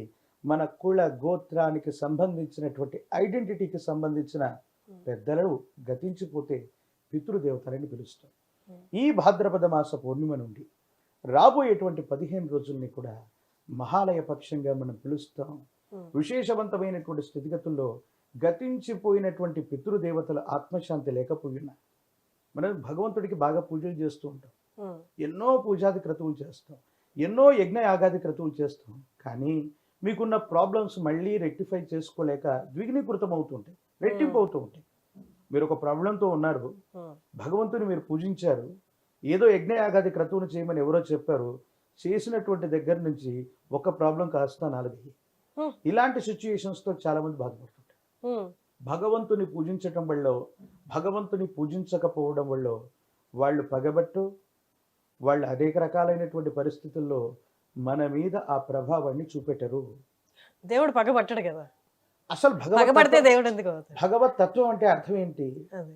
84 లక్షల చరాచర జీవకోటిలో ప్రతిదాన్ని తన బిడ్డగా చూడగలిగిన లక్షణం పాపాలని పుణ్యాత్ముల్ని అందరినీ బిడ్డగా చూస్తాడు. దేవతా స్వరూపం. కానీ మనకొచ్చే కష్టాలకి, మనకొచ్చే కర్మలకి, మనకొచ్చే ఇబ్బందులకి భగవంతుడికి సంబంధం లేదు. ప్రకృతి దీని మూలం. ఇట్ మీన్స్ మీరు వరికి సంబంధించినటువంటి వడ్లు విసిరారు, శనగ ముక్కలు రావట్లేదుగా. సో మనం చేసినటువంటి కర్మ ఫలితాలను బట్టి మంచో చెడో, కంఫర్ట్సో, ఇబ్బందులు, కష్టాలు మన దైనందిన జీవితంలో వస్తాయి. కానీ భగవంతుడికి వీటికి సంబంధం లేదు.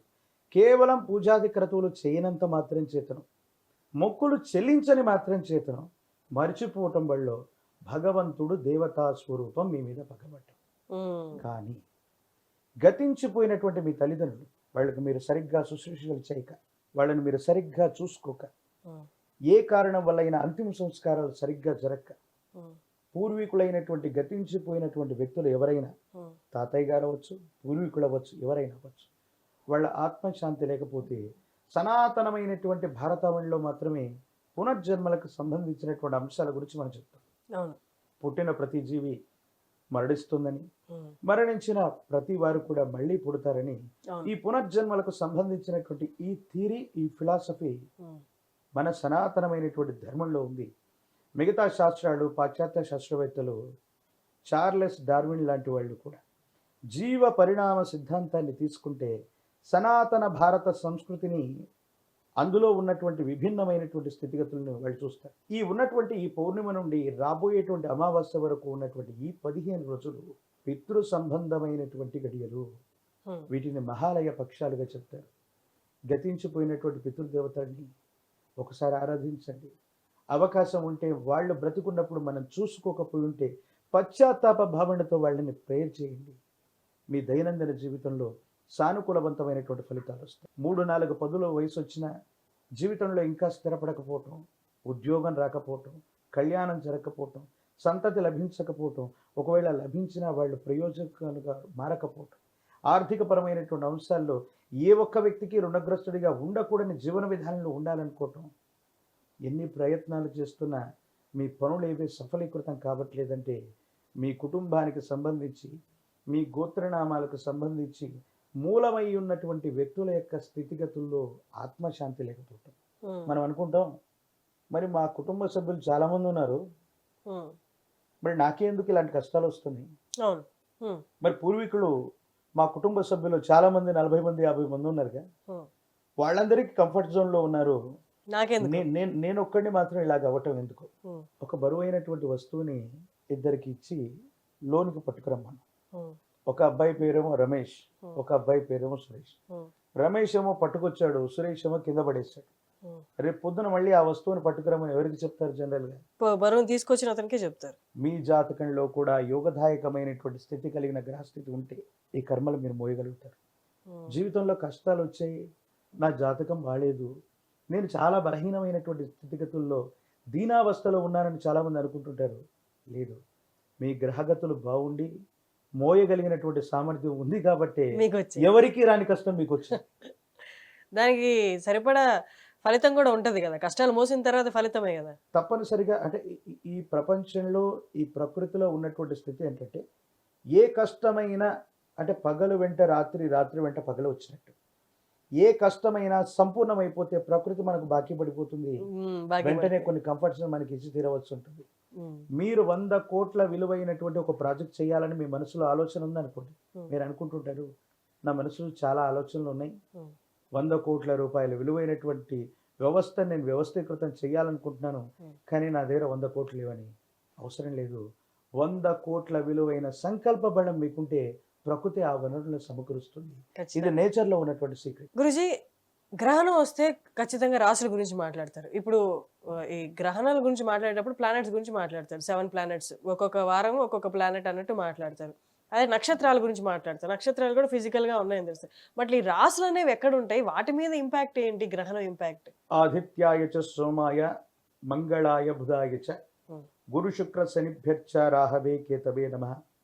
7 రోజులకు సంబంధించి 7 గ్రహాలతో పాటుగా మంగళవారం పూట కేతువుని, రాహుకి ఆదివారం పూట కూడా ఆధిపత్యం ఇవ్వటం వల్ల ఛాయాగ్రహాలైనటువంటి రాహుకేతువులతో కలిపి మొత్తం 9 గ్రహాలు రాశులు అన్నారు. నక్షత్రాలకు సంబంధించి 27 నక్షత్రాలు, ఒక్కొక్క నక్షత్రానికి 4 పాదాల చొప్పున. ఈ మొత్తాన్ని గుణీకరిస్తే 108 పాదాలతో కూడినటువంటి ఒక నక్షత్ర వ్యవస్థని 12 రాశులుగా ద్వినీకృతం చేశాడు. ఇవి ఎక్కడ కనిపిస్తున్నాయి? Come to the point. ఇప్పుడు మీ ముందున్నటువంటి కృష్ణమాచార్య అనబడేటువంటి నేను, కృష్ణమాచార్య అనబడేటువంటి నేను బ్రతికే ఉన్నానా? బ్రతికే ఉన్నానా? బ్రతికే ఉన్నారు. Are you correct? yes. నా శరీరంలో హృదయం, నా శరీరంలో ఊపిరితిత్తులు, నా శరీరంలో మెదడు ఇవన్నీ ఉన్నాయా? ఉన్నాయి. ఎలా తెలుస్తాయి మీకు? Scan or x-ray. నన్ను స్కాన్ చేస్తే నా శరీరంలో ఎక్కడ డిఫెక్ట్ ఉంది, నిజంగా సంపూర్ణమైన అవయవాలు ఉన్నాయా లేదా చెప్పండి. కృష్ణమాచార్యగా పిలువబడేటువంటి నేను ప్రాణంతో ఉన్నటువంటి ఈ ప్రాణశక్తికి మూలమైనటువంటి అవయవం ఏంటి? ఏ అవయవంలో నా ప్రాణం ఉంది, ప్రాణం ఏ రూపంలో ఉంది, ఎలా ఉంటుంది, మెజర్ చేయగలిగినటువంటి సైంటిస్ట్ కానీ, మెజర్ చేయగలిగినటువంటి పరికరం కానీ, వైద్య వ్యవస్థ కానీ ఈ భూమి మీద ఉందా? లేదు. ప్రాణాన్ని చూసేది లేదు. సో మరి సైన్స్ అది ప్రాణం ఎక్కడుందో చెప్పలేనప్పుడు ప్రాణశక్తి ఉందని మనం ఎట్లా అంగీకరిస్తాం? సో ఇది లేనంత మాత్రం చేత ప్రాణం లేదని కాదుగా. రక్తంలో ప్రాణం ఉంటుంది అనుకుంటే మరి రక్తాన్ని వేరొకరికి డొనేట్ చేస్తున్నాం, ప్రాణం పోతుందా? పోవట్లేదు. హార్ట్లో ఉందనుకుంటే హార్ట్ను కూడా మళ్ళీ ట్రాన్స్ప్లాంటేషన్ చేస్తున్నాం, దాంట్లో కూడా లేదుగా. అంటే శరీరంలో ఏ వ్యవస్థనైనా ట్రాన్స్ప్లాంటేషన్ చేసే పరిస్థితి ఉంది, అవును, కానీ ప్రాణశక్తి ఎక్కడుందో తెలియనటువంటి పరిస్థితుల్లో మనం. ఇలాగే నక్షత్రాలు, ఇలాగే గ్రహాలు, ఇలాగే కొన్ని రకాలైనటువంటి స్థితిగతులు మనకి విజిబిలిటీ లేవని మనం అనుకుంటాం. కానీ ఈ సృష్టిలో ఉన్నటువంటి రహస్యం ఏంటో తెలుసా? రహస్యంగా జరగబడిందే సృష్టి, అదే సృష్టి రహస్యం. కాబట్టి రహస్యంగా జరగబడిందే రహస్యంగా జరగబడిందే సృష్టి, అదే సృష్టి రహస్యం.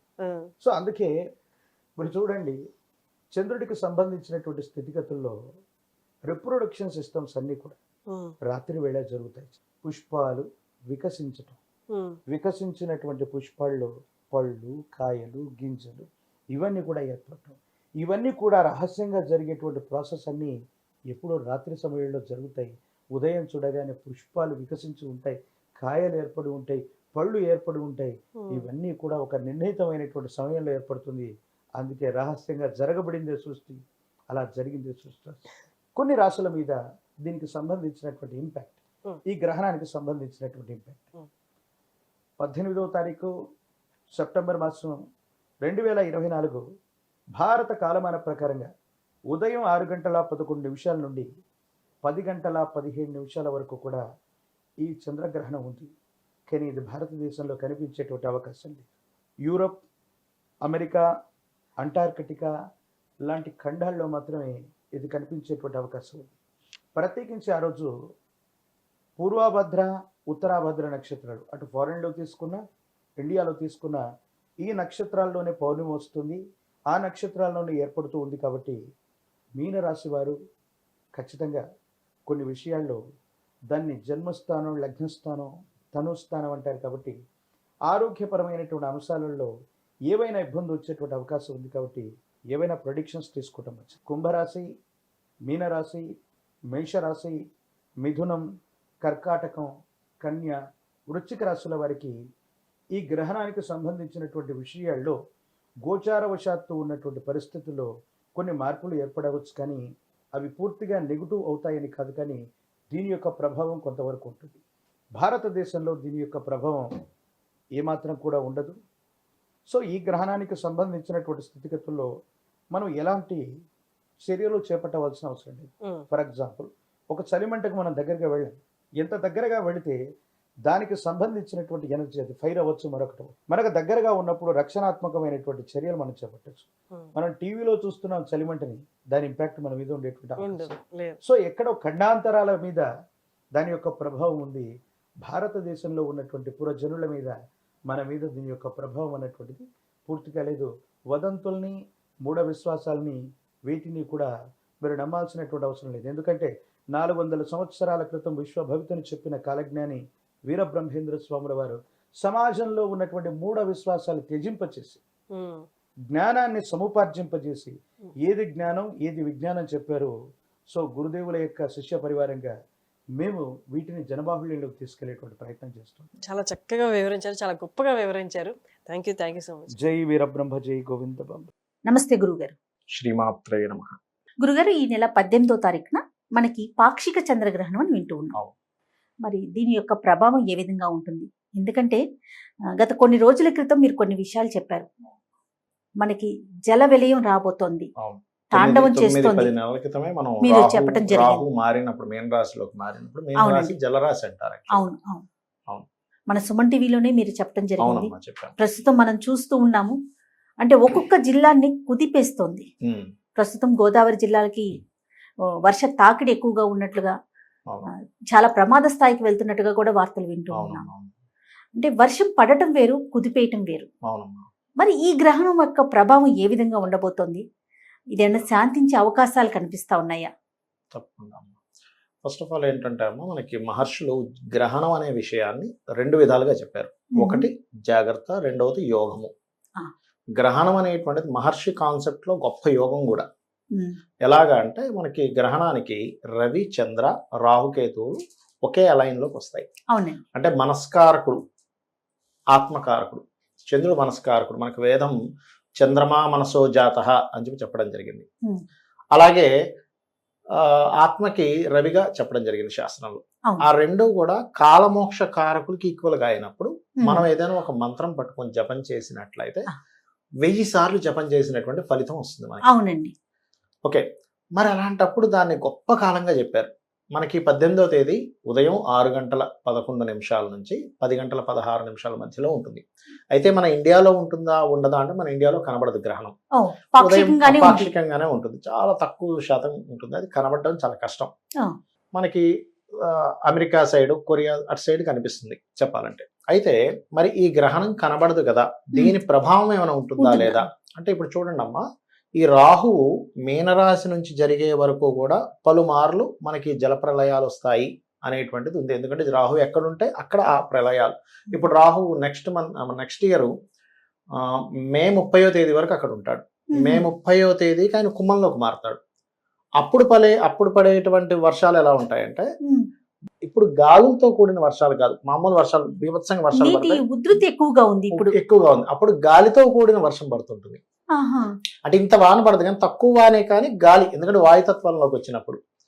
అదే విధంగా రాహు అక్కడికి వచ్చి, కేతు ఎప్పుడైతే మనకి సింహంలోకి ఎంటర్ అవుతాడో నాయకుల్ని మార్పులు చేస్తుంది. కేతు ఈజ్ మార్పు కారకుడు అనమాట, సింహరాశి నాయకుడు. అయితే ఇప్పుడు మనం గ్రహణం దగ్గరికి వచ్చినట్లయితే ఈ ప్రభావం ఉంటుందా ఉండదా అంటే గ్రహణం అక్కడ పడుతుందిగా, ఇది ఓన్లీ ఇండియాలోనే కాకుండా బయట దేశాల్లో కూడా దీని ప్రభావం ఉంటుంది కొంతవరకు, అందులో ఎటువంటి సందేహం లేదు. ఎందుకంటే మల్టిపుల్ ప్లానెట్స్ అండ్ మల్టిపుల్ రాశి గ్రహ సంబంధం అంటారు. మనకి డియోల్ సైన్స్ అంటారు వీటిని, ఏది మీనం కానీ మిథునం కానీ కన్య కానీ ధనస్సు కానీ డియోల్ సైన్స్ అంటారు. ఈ డియోల్ సైన్స్ లో గ్రహాలు ఉన్నప్పుడు అది మల్టిపుల్ టైమ్స్ ఇస్తుంది.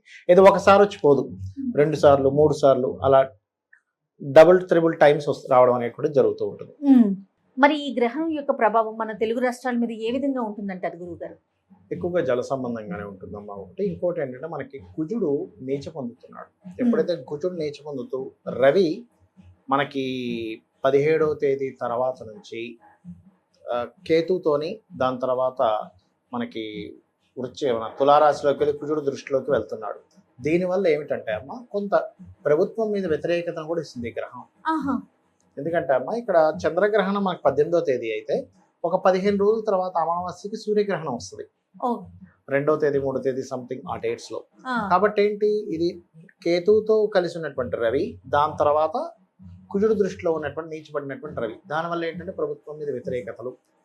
ఈ విషయం కూడా మనం ఆల్రెడీ ఒక 15 రోజుల క్రితం చెప్పాను, మళ్ళీ ఇక్కడ గ్రహణ సమయంలో చెప్తున్నాను నేను మీకు. ఇటువంటి ఫలితాలు ఇస్తుంది. అయితే ఇది ద్వాదశ లగ్నాల వారికి, లగ్నం నుంచి అయినా సరే రాశి నుంచి అయినా సరే చూసుకున్నట్లయితే, ఫస్ట్ ఆఫ్ ఆల్ మనం మేషం నుంచి చూసుకున్నట్లయితే, ఫస్ట్ ఆఫ్ ఆల్ మనకి మీనరాశిలో ఈ యొక్క గ్రహణం జరుగుతుంది కాబట్టి ఎక్కువగా ప్రభావం ఎవరి మీద ఉంటుంది అంటే మీనరాశి వారికి మెయిన్ గా ఉంటుంది. దాని తర్వాత కర్కాటకము, వృశ్చికము, అదేవిధంగా మనకి కుంభ, మేషరాశి వారికి స్వల్పంగా ఉంటుంది. అయితే ఒక్కొక్క రాశి వారికి ఒక్కొక్క సందర్భంలో ఒక్కొక్క విషయాల్లో జాగ్రత్త పడాలి. అదేమిటి అంటే మీనం నుంచి మొదలు పెడదాం. మీనం నుంచి మొదలు పెడితే కనుక మీనం వారికి ఇమాజినేషన్స్ ఏదో జరుగుతుందేమో అనేటువంటి కంగారు ఎక్కువగా ఉంటుంది. దీనికి రెమెడీ కూడా చెప్తాను ఏం చేసుకోవాలనేటువంటిది. మీనం వారికి కాస్త ఏదో జరగబోతుంది, ఏదో ఆందోళన, మానసిక ఆందోళన ఎక్కువగా ఉంటుంది. అదే మేషం వారికి అనుకోండి, ఇన్వెస్ట్మెంట్స్ విషయంలో జాగ్రత్త పడాలి. ఇది ఎన్ని రోజులు పడాలి ఇన్వెస్ట్మెంట్స్ విషయంలో జాగ్రత్త అంటే, సరిగ్గా మనకి గ్రహణం రోజు నుంచి 40 రోజులు చెప్పారు శాస్త్రంలో. మండల కాలం జాగ్రత్తగా ఉండాలి ఎప్పుడు గ్రహణం వచ్చినా కూడా. సో ఇన్వెస్ట్మెంట్స్ విషయంలో మేషం వారు జాగ్రత్తగా ఉండాలి. వృషభ రాశి వారికి 11వ స్థానంలో గ్రహణం కాబట్టి చాలా మంచిది. అంటే అన్ని రకాల లాభాలు సిద్ధిస్తాయి వృషభం వారికి. మరి మిథునం వారికి గనక చూసుకున్నట్లయితే వాళ్ళకి కెరియర్ పరంగా చాలా బాగుంటుంది. 10వ స్థానంలో గ్రహణం చాలా మంచిది. అయితే ఇక్కడ ఈ కెరియర్ విషయంలో జాగ్రత్తగా ఉండాలి. కానీ దీంతో పాటు మనం జాగ్రత్త తీసుకోవాల్సిన మరొక జాగ్రత్త ఏమిటంటే, బాగుంటుంది కానీ వృషభం వారికి లాభాలు బాగుంటాయి, మిథునం వారికి కెరియర్ గ్రోత్ ఉంటుంది. కానీ ఒక జాగ్రత్త కూడా తీసుకోవాలి మిథునం వారు. ఏమిటది అంటే, ఎవరైనా చూడండి అమ్మా, ఇప్పుడు ఏదైనా ఉద్యోగం ఇప్పిస్తాను, పలానా డబ్బులు కట్టండి, మీకు గవర్నమెంట్ జాబ్ ఇప్పిస్తామంటూ ఉంటారు. అటువంటి విషయాల్లో మోసపోయే ఛాన్స్ ఉంటుంది, అదొక్కటి చూసుకోవాలి కొద్దిగా. అదేవిధంగా కర్కాటకం వారికి కనుక చూసుకున్నట్లయితే, ఇక్కడ లాంగ్ జర్నీస్కి వెళ్ళేటప్పుడు బ్యాంక్ ట్రాన్సాక్షన్స్ విషయంలో జాగ్రత్తగా ఉండాలి. ఒక్కోసారి హ్యాకింగ్స్ లాంటివి జరుగుతుంటాయి సార్. ఎందుకంటే భాగ్యస్థానం అనేది మూలధనంగా చెప్తూ ఉంటారు శాస్త్రంలో. అదేవిధంగా సింహం వారికి కూడా స్వల్పంగా బాగుంటుంది, కాకపోతే వాహనాల మీద వెళ్ళేటప్పుడు జాగ్రత్తగా ఉండాలి. ఇక కన్యా లగ్నం వాళ్ళకి కనుక చూసుకున్నట్లయితే, కన్యా లగ్నం రాశి వారికి కనుక చూసుకున్నట్లయితే వివాహ నిర్ణయాలు, వివాహ సంబంధించినటువంటి విషయాల్లో జాగ్రత్తగా ఉండాలి. ఎందుకంటే సప్తమంలో జరుగుతుంది కదా. ఇక వివాహం ఒకటే కాకుండా పార్ట్నర్షిప్స్ విషయాల్లో కూడా కొంత జాగ్రత్తగా ఉండాలి, బిజినెస్ పార్ట్నర్షిప్స్ విషయాల్లో. అదేవిధంగా మనకి తులారాశి వారికి కనుక చూసుకున్నట్లయితే వీరికి 6వ స్థానంలో గ్రహణం చాలా మంచిది. అంటే ఏమిటి, కొన్ని కేసెస్లో గెలవడం, కొన్ని ఇప్పుడు చూడండి కొన్ని స్పోర్ట్స్ రిలేటెడ్ సంబంధించి ఉంటాయి. అటువంటి విషయాల్లో వీళ్ళకి గెలుపు రావడం అనేటువంటి చాలా స్పష్టంగా చూపిస్తుంది. ఇక అదే విధంగా మనం చూడండి, ఎప్పుడైనా సంతానం అంటే మనకి గర్భవతులు జాగ్రత్తగా ఉండాలండి అంటుంటారు చూసారు. వారు ఎవరు ఏ రాశి వారికి అంటే అది పర్టికులర్ గా వృశ్చికం వారికి. వృశ్చికం వారికి కొంత, మీనం వారికి కొంత ఈ ఎఫెక్ట్ చూపిస్తుంది.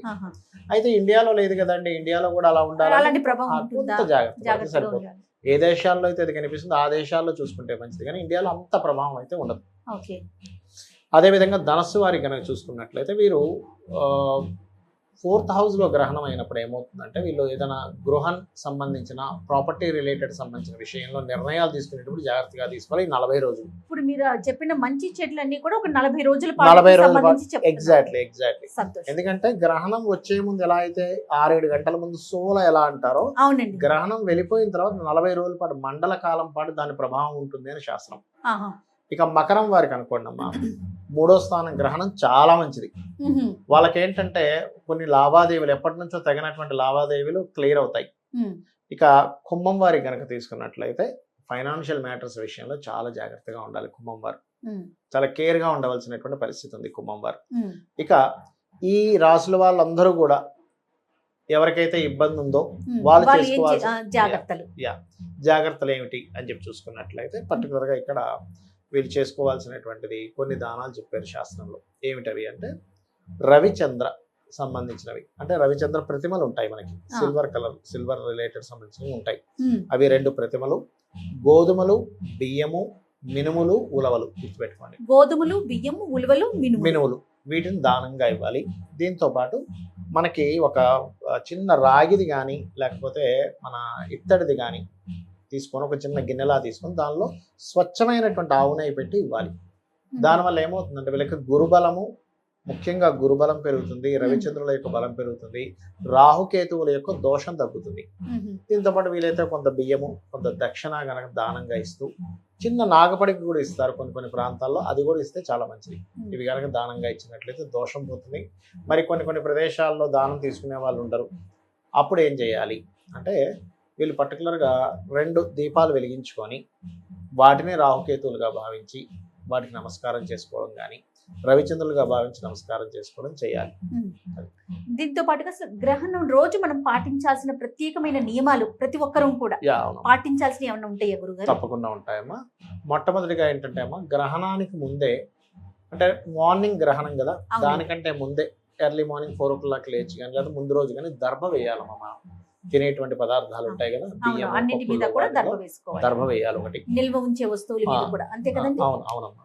రెండవది ఏంటంటే ఇప్పుడు గ్రహణానికి ఉన్న శక్తి ఏంటంటే మన కర్మల్ని తొలగిస్తుంది. ముఖ్యంగా 6:11 గ్రహణం ప్రారంభం. చక్కగా పట్టు స్నానం చేసి మీకు ఒక సమస్య ఉంటే ఆ సమస్య తగ్గట్టుగా మనం మంత్రం చేసుకోవాలి. ఇప్పుడు కొంతమందికి అప్పులు బాధ, ఇవాళ రేపు చూడండి అందరికి అప్పుల బాధలు తగ్గడానికి శాస్త్రంలో ఓం అపర్ణాయే నమః ఈ మంత్రం అద్భుతంగా పనిచేస్తుంది, అందులో ఎటువంటి సందేహం లేదు. అపర్ణాయే నమః, ఓం అపర్ణాయే నమః అంటే అపర్ణాయే నమః అంటే దాని అర్థం ఏమిటంటే పర్ణములు విడిచిపెట్టినటువంటిది అమ్మవారు. శివుడిని ధ్యానం చేస్తూ ఎండిన ఆకు కూడా తినలేదట అమ్మవారు. ఆకుకి బుధుడు కారకుడు, బుధుడు అప్పులకు కారకుడు.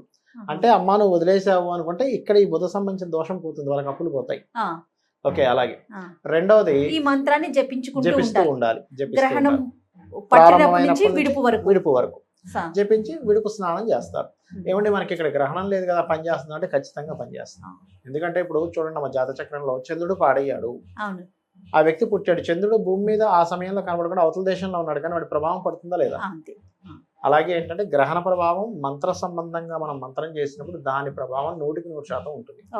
అలాగే ఉద్యోగాలు లేవు ఇవాళ రేపు, చక్కగా మీరు కనుక ఎవరైనా సరే ఉద్యోగం కావాలంటే ఈ గ్రహణ సమయంలో ఓం శ్రీమాత శ్రీ మహారాజ్ని శ్రీమత్ సింహాసనేశ్వరియే నమః లేదా ఓం మాణిక్య మకుటాకార జానుద్వయ విరాజితాయే నమః ఈ మంత్రం చేసుకుంటే ఖచ్చితంగా వస్తుంది, అందులో ఎటువంటి సందేహం లేదు. కాకపోతే సంశయించకుండా చేసుకోవాలి, నేను అమ్మవారిని చేస్తున్నాను నాకు వస్తుంది అనేటువంటి భావంతో. ఇక మానసిక ఒత్తిడి ఎక్కువగా దీనికి సంబంధించి ఏదైనా మంత్రం? 2 ఉన్నాయి, ఇంక చాలా ఉన్నాయి బట్ 2 చెప్తాను. ఓం మనస్విని నమః అనే మంత్రం ఒకటి, లేదా మనకి చూడండి అమ్మా అష్టమి చంద్ర విభ్రాజ అలికస్థల శోభితాయే నమః ఇది బ్రహ్మాండంగా పనిచేస్తుంది మానసిక దీనికి. అలాగే టోటల్ లలితాసహస్రనామాలు యూట్యూబ్లో ప్లే చేసుకుంటూ ప్రాణాయామం అంటే ఎలా అంటే దీనికి ప్రాణాయామానికి కూడా ఒక పద్ధతి చెప్పారు శాస్త్రంలో. ఇప్పుడు ఒక ఎగ్జాంపుల్ లలితాసహస్రనామాలు ఉన్నాయి. ఓం శ్రీమాత శ్రీ మహారాజ్ని శ్రీమత్ సింహాసనేశ్వరి అన్నాం, అప్పుడు పీల్చుకున్నాం, మూసామనుకోండి. చిదగ్నికుండ సంభూత దేవకార్య సముద్యత ఉద్యద్భాను సహస్రాభ చతుర్బాహు సమన్విత మూసాం. మళ్ళీ ఓపెన్ చేసి 3 శ్లోకాలు అయ్యేలాగా ఒక శ్లోకం పీల్చుకొని 2 శ్లోకాలు బ్లాక్ చేసి 3 శ్లోకాలు వదలాలి. 1-2-3 రేషియోలో చేయాలి. ఇప్పుడు కూడా ప్రాణాయామం అంటే పీల్చుకునేటప్పుడు 1%, బ్లాక్ చేసినప్పుడు 2, వదిలేటప్పుడు 3, మళ్ళీ తీసుకునేటప్పుడు 1. అలా చేస్తే మీకుండే రోగాలు ఖచ్చితంగా పోతాయి. పాపకర్మలు మనకి శాస్త్రం ఏం చెప్తుందంటే ప్రాణాయామం రోజు ఎవరైనా 1/2 గంట సేపు కనుక చేయగలిగితే వారికి 3 జన్మల పాపాలు పోతాయట శాస్త్రంలో ఉన్నటువంటిది ప్రామాణికమైనటువంటి విషయం ఇది. అదే విధంగా మనకు కొంతమందికి రోగాలతో ఇబ్బంది పడుతూ ఉంటారు. ఓం సర్వవ్యాధి ప్రశమని సర్వ మృత్యు నివారిణి అగ్రగణ్య అచింత్య రూప కలికల్మషనాశిని నమః చేయాలి. ఖచ్చితంగా వాళ్ళకి రోగాల నుంచి బయటపడడం జరుగుతుంది. ఇలా 1-2 అని కాదు. ఫైనాన్షియల్ ప్రాబ్లమ్స్ ఉన్నాయనుకోండి, ఓం సంపత్కరీ సమారూఢ సింధుర వ్రజ సేవితాయే నమః ఇది చేసుకున్నట్లయితే ఖచ్చితంగా బాగుంటుంది. ఇవే కాకుండా నారాయణ మంత్రం చేసుకోవచ్చు. ఓం నమో నారాయణాయ, ఓం నమ శివాయ, సులభ మంత్రాలు, పంచాక్షరి మంత్రాలు అంతేనండి. పంచాక్షరి మంత్రాలు. ఆహార నియమాలు ఏమైనా పాటించాలండి? ఆహార నియమాలు అంటే సర్వసాధారణంగా అమ్మా ఇది ఎర్లీ మార్నింగ్ వస్తుంది కాబట్టి ఎలాగో మనం అంత పొద్దున ఎవరు తినరు. సహజంగా ఏంటంటే 5-6 గంటల ముందే భోజనం కంప్లీట్ చేయాలంటారు కాబట్టి ఎలాగో మనం ఆ టైంలో తినం.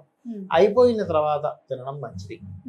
ఇప్పుడు చాలా మంది అంటారు ఏమండి మా పిల్లవాడు మరి స్కూల్కి వెళ్తాడు కదా తినకుండా వెళ్తే ఎలాగా అని అంటారు. కొంచెం ఓపిక పట్టమని చెప్పండి ఉండగలిగే వాళ్ళైతే. లేదంటే ఇంక కుదరదు అనుకున్నప్పుడు తినేటప్పుడు క్రీమ్ అచ్యుత అనంత గోవింద అనుకుంటూ తినమనండి. శాస్త్రంలో దీనికి ఏమిటంటే మనం కూడా నిత్యము కనుక క్రీమ్ అచ్యుత అనంత గోవింద అనుకుంటూ తింటే ఆ యొక్క ఆహారం ఔషధంగా మారుతుందట. తినేటప్పుడు పచనం చేస్తుంటాం కదా, క్రీమ్ అచ్యుత అనంత గోవింద అనుకుంటూ తిన్నారనుకోండి ఆ వ్యక్తి ఏ టాబ్లెట్ వేసుకోకుండానే రోగాలన్నీ నయమవుతాయి. అద్భుతమైన విషయం కదండి. అవును, ఆహారం ఔషధంగా మారటం అంటే దానికి మించి ఇంకేముంటుంది ప్రస్తుత కాలంలో. అవును, తప్పకుండా ఇలాంటి మంత్రాన్ని మనం పఠిస్తుండాలి. అయితే చివరగా ఇంకొక ప్రశ్న అండి, అడగండి. ఈ ప్రళయాల నుంచి మనం అంటే ఈ గ్రహణం తర్వాత అయినా ఏమైనా మార్పు వచ్చే అవకాశం ఉందా? తప్పకుండా మార్పు వస్తుందమ్మా. అయితే ఇక్కడ దీనికి ఒక సాధన ఒకటి ఉంటుంది. ఇప్పుడు రకరకాల ప్రాంతాల్లో ఉంటాము. రాహు ప్రభావం వల్ల ప్రళయాలు ఇంకొక 6 months వరకు చూపిస్తున్నాయి, 6-7 months వరకు. మరి దీని నుంచి బయటపడ్డాం ఎలాగా? శాస్త్రంలో ఒకటి చెప్పారు, వరుణుడిని పూజించాలట. వరుణుడే కదమ్మా వర్షం కదా, అంటే నీకు ఎటువంటి ప్రమాదం లేకుండా వరుణుడు చూసుకుంటాడు. దీనికి షట్చక్ర సాధన చేసే వాళ్ళు ఏం చేస్తారంటే వం అనే అక్షరాన్ని మనకి స్వాదిష్టాన చక్రం మీద వం వం వం అనేటువంటి సాధన చేస్తారు. అప్పుడు వాళ్ళకి వం సాధన కనుక ఎవరైతే చేస్తారో, స్వాదిష్టాన సాధన ఎవరైతే చేస్తారో వాళ్ళు ఇప్పుడు చూడండి ఇలా చూస్తే ఇక్కడ జలం పడుతుందని చెప్పగలుగుతారు. జలసిద్ధి కలుగుతుంది వాళ్ళకి. జలసిద్ధి కలిగిన వ్యక్తికి జలం వల్ల ఇబ్బంది రాదు. పూర్వం రైతులు చేసేవారట వంశాదం. అంటే వాళ్ళకి వర్షం పడాలనుకున్నప్పుడు పడేది, కొంతమందికి కావాలనుకున్నప్పుడు అంత సాధన ఉండేది. పంచభూతాల మీద పట్టు సాగించేవారు వాళ్ళు ఒకప్పుడు. అలా చేయగలిగితే కనుక కాస్తంత ఉపశమనం లభిస్తుంది. వరుణ యాగాలు చేయడము ఇట్లాంటివి కొన్ని టెంపుల్స్ లో చేయగలిగితే బాగుంటుంది. ప్రపంచ దేశాల మీద అంటే మన దేశం కన్నా కూడా ఇతర దేశాల మీద ప్రభావం అనుకుంటున్నాం కదా, అది ఎలాంటి ప్రభావాలు అంటే మంచి ప్రభావాలా దుష్ప్రభావాలు ఉన్నాయి? ఒకటమ్మా ఎప్పుడు కూడా ఏంటంటే జల సంబంధించినటువంటి వాటిల్లో రాహు ఇచ్చేటప్పుడు ఎప్పుడు కూడా జల సంబంధంగానే ఇస్తాడు. ఇంకా అక్కడ మంచి అనేటువంటిది ఉండదు. మంచి అనేటువంటిది ఎప్పుడు ఉందంటే క్రోధినామ సంవత్సరం అయిపోయిన తర్వాత నెక్స్ట్ ఏదైతే ఉందో అది ధన అభివృద్ధిని ఇచ్చేటువంటి సంవత్సరంగా చెప్తారు. అది ఖచ్చితంగా మంచిది. ఎందుకంటే మన రాష్ట్రాలతో పాటు మన దేశం బాగుండాలి, దేశంతో పాటు ప్రపంచం అంతా బాగుండాలి. అదే కదా మనం ఎప్పుడు కోరుకునేది. మన సనాతన ధర్మం మనకి నేర్పించింది అది. ఎగ్జాక్ట్లీ.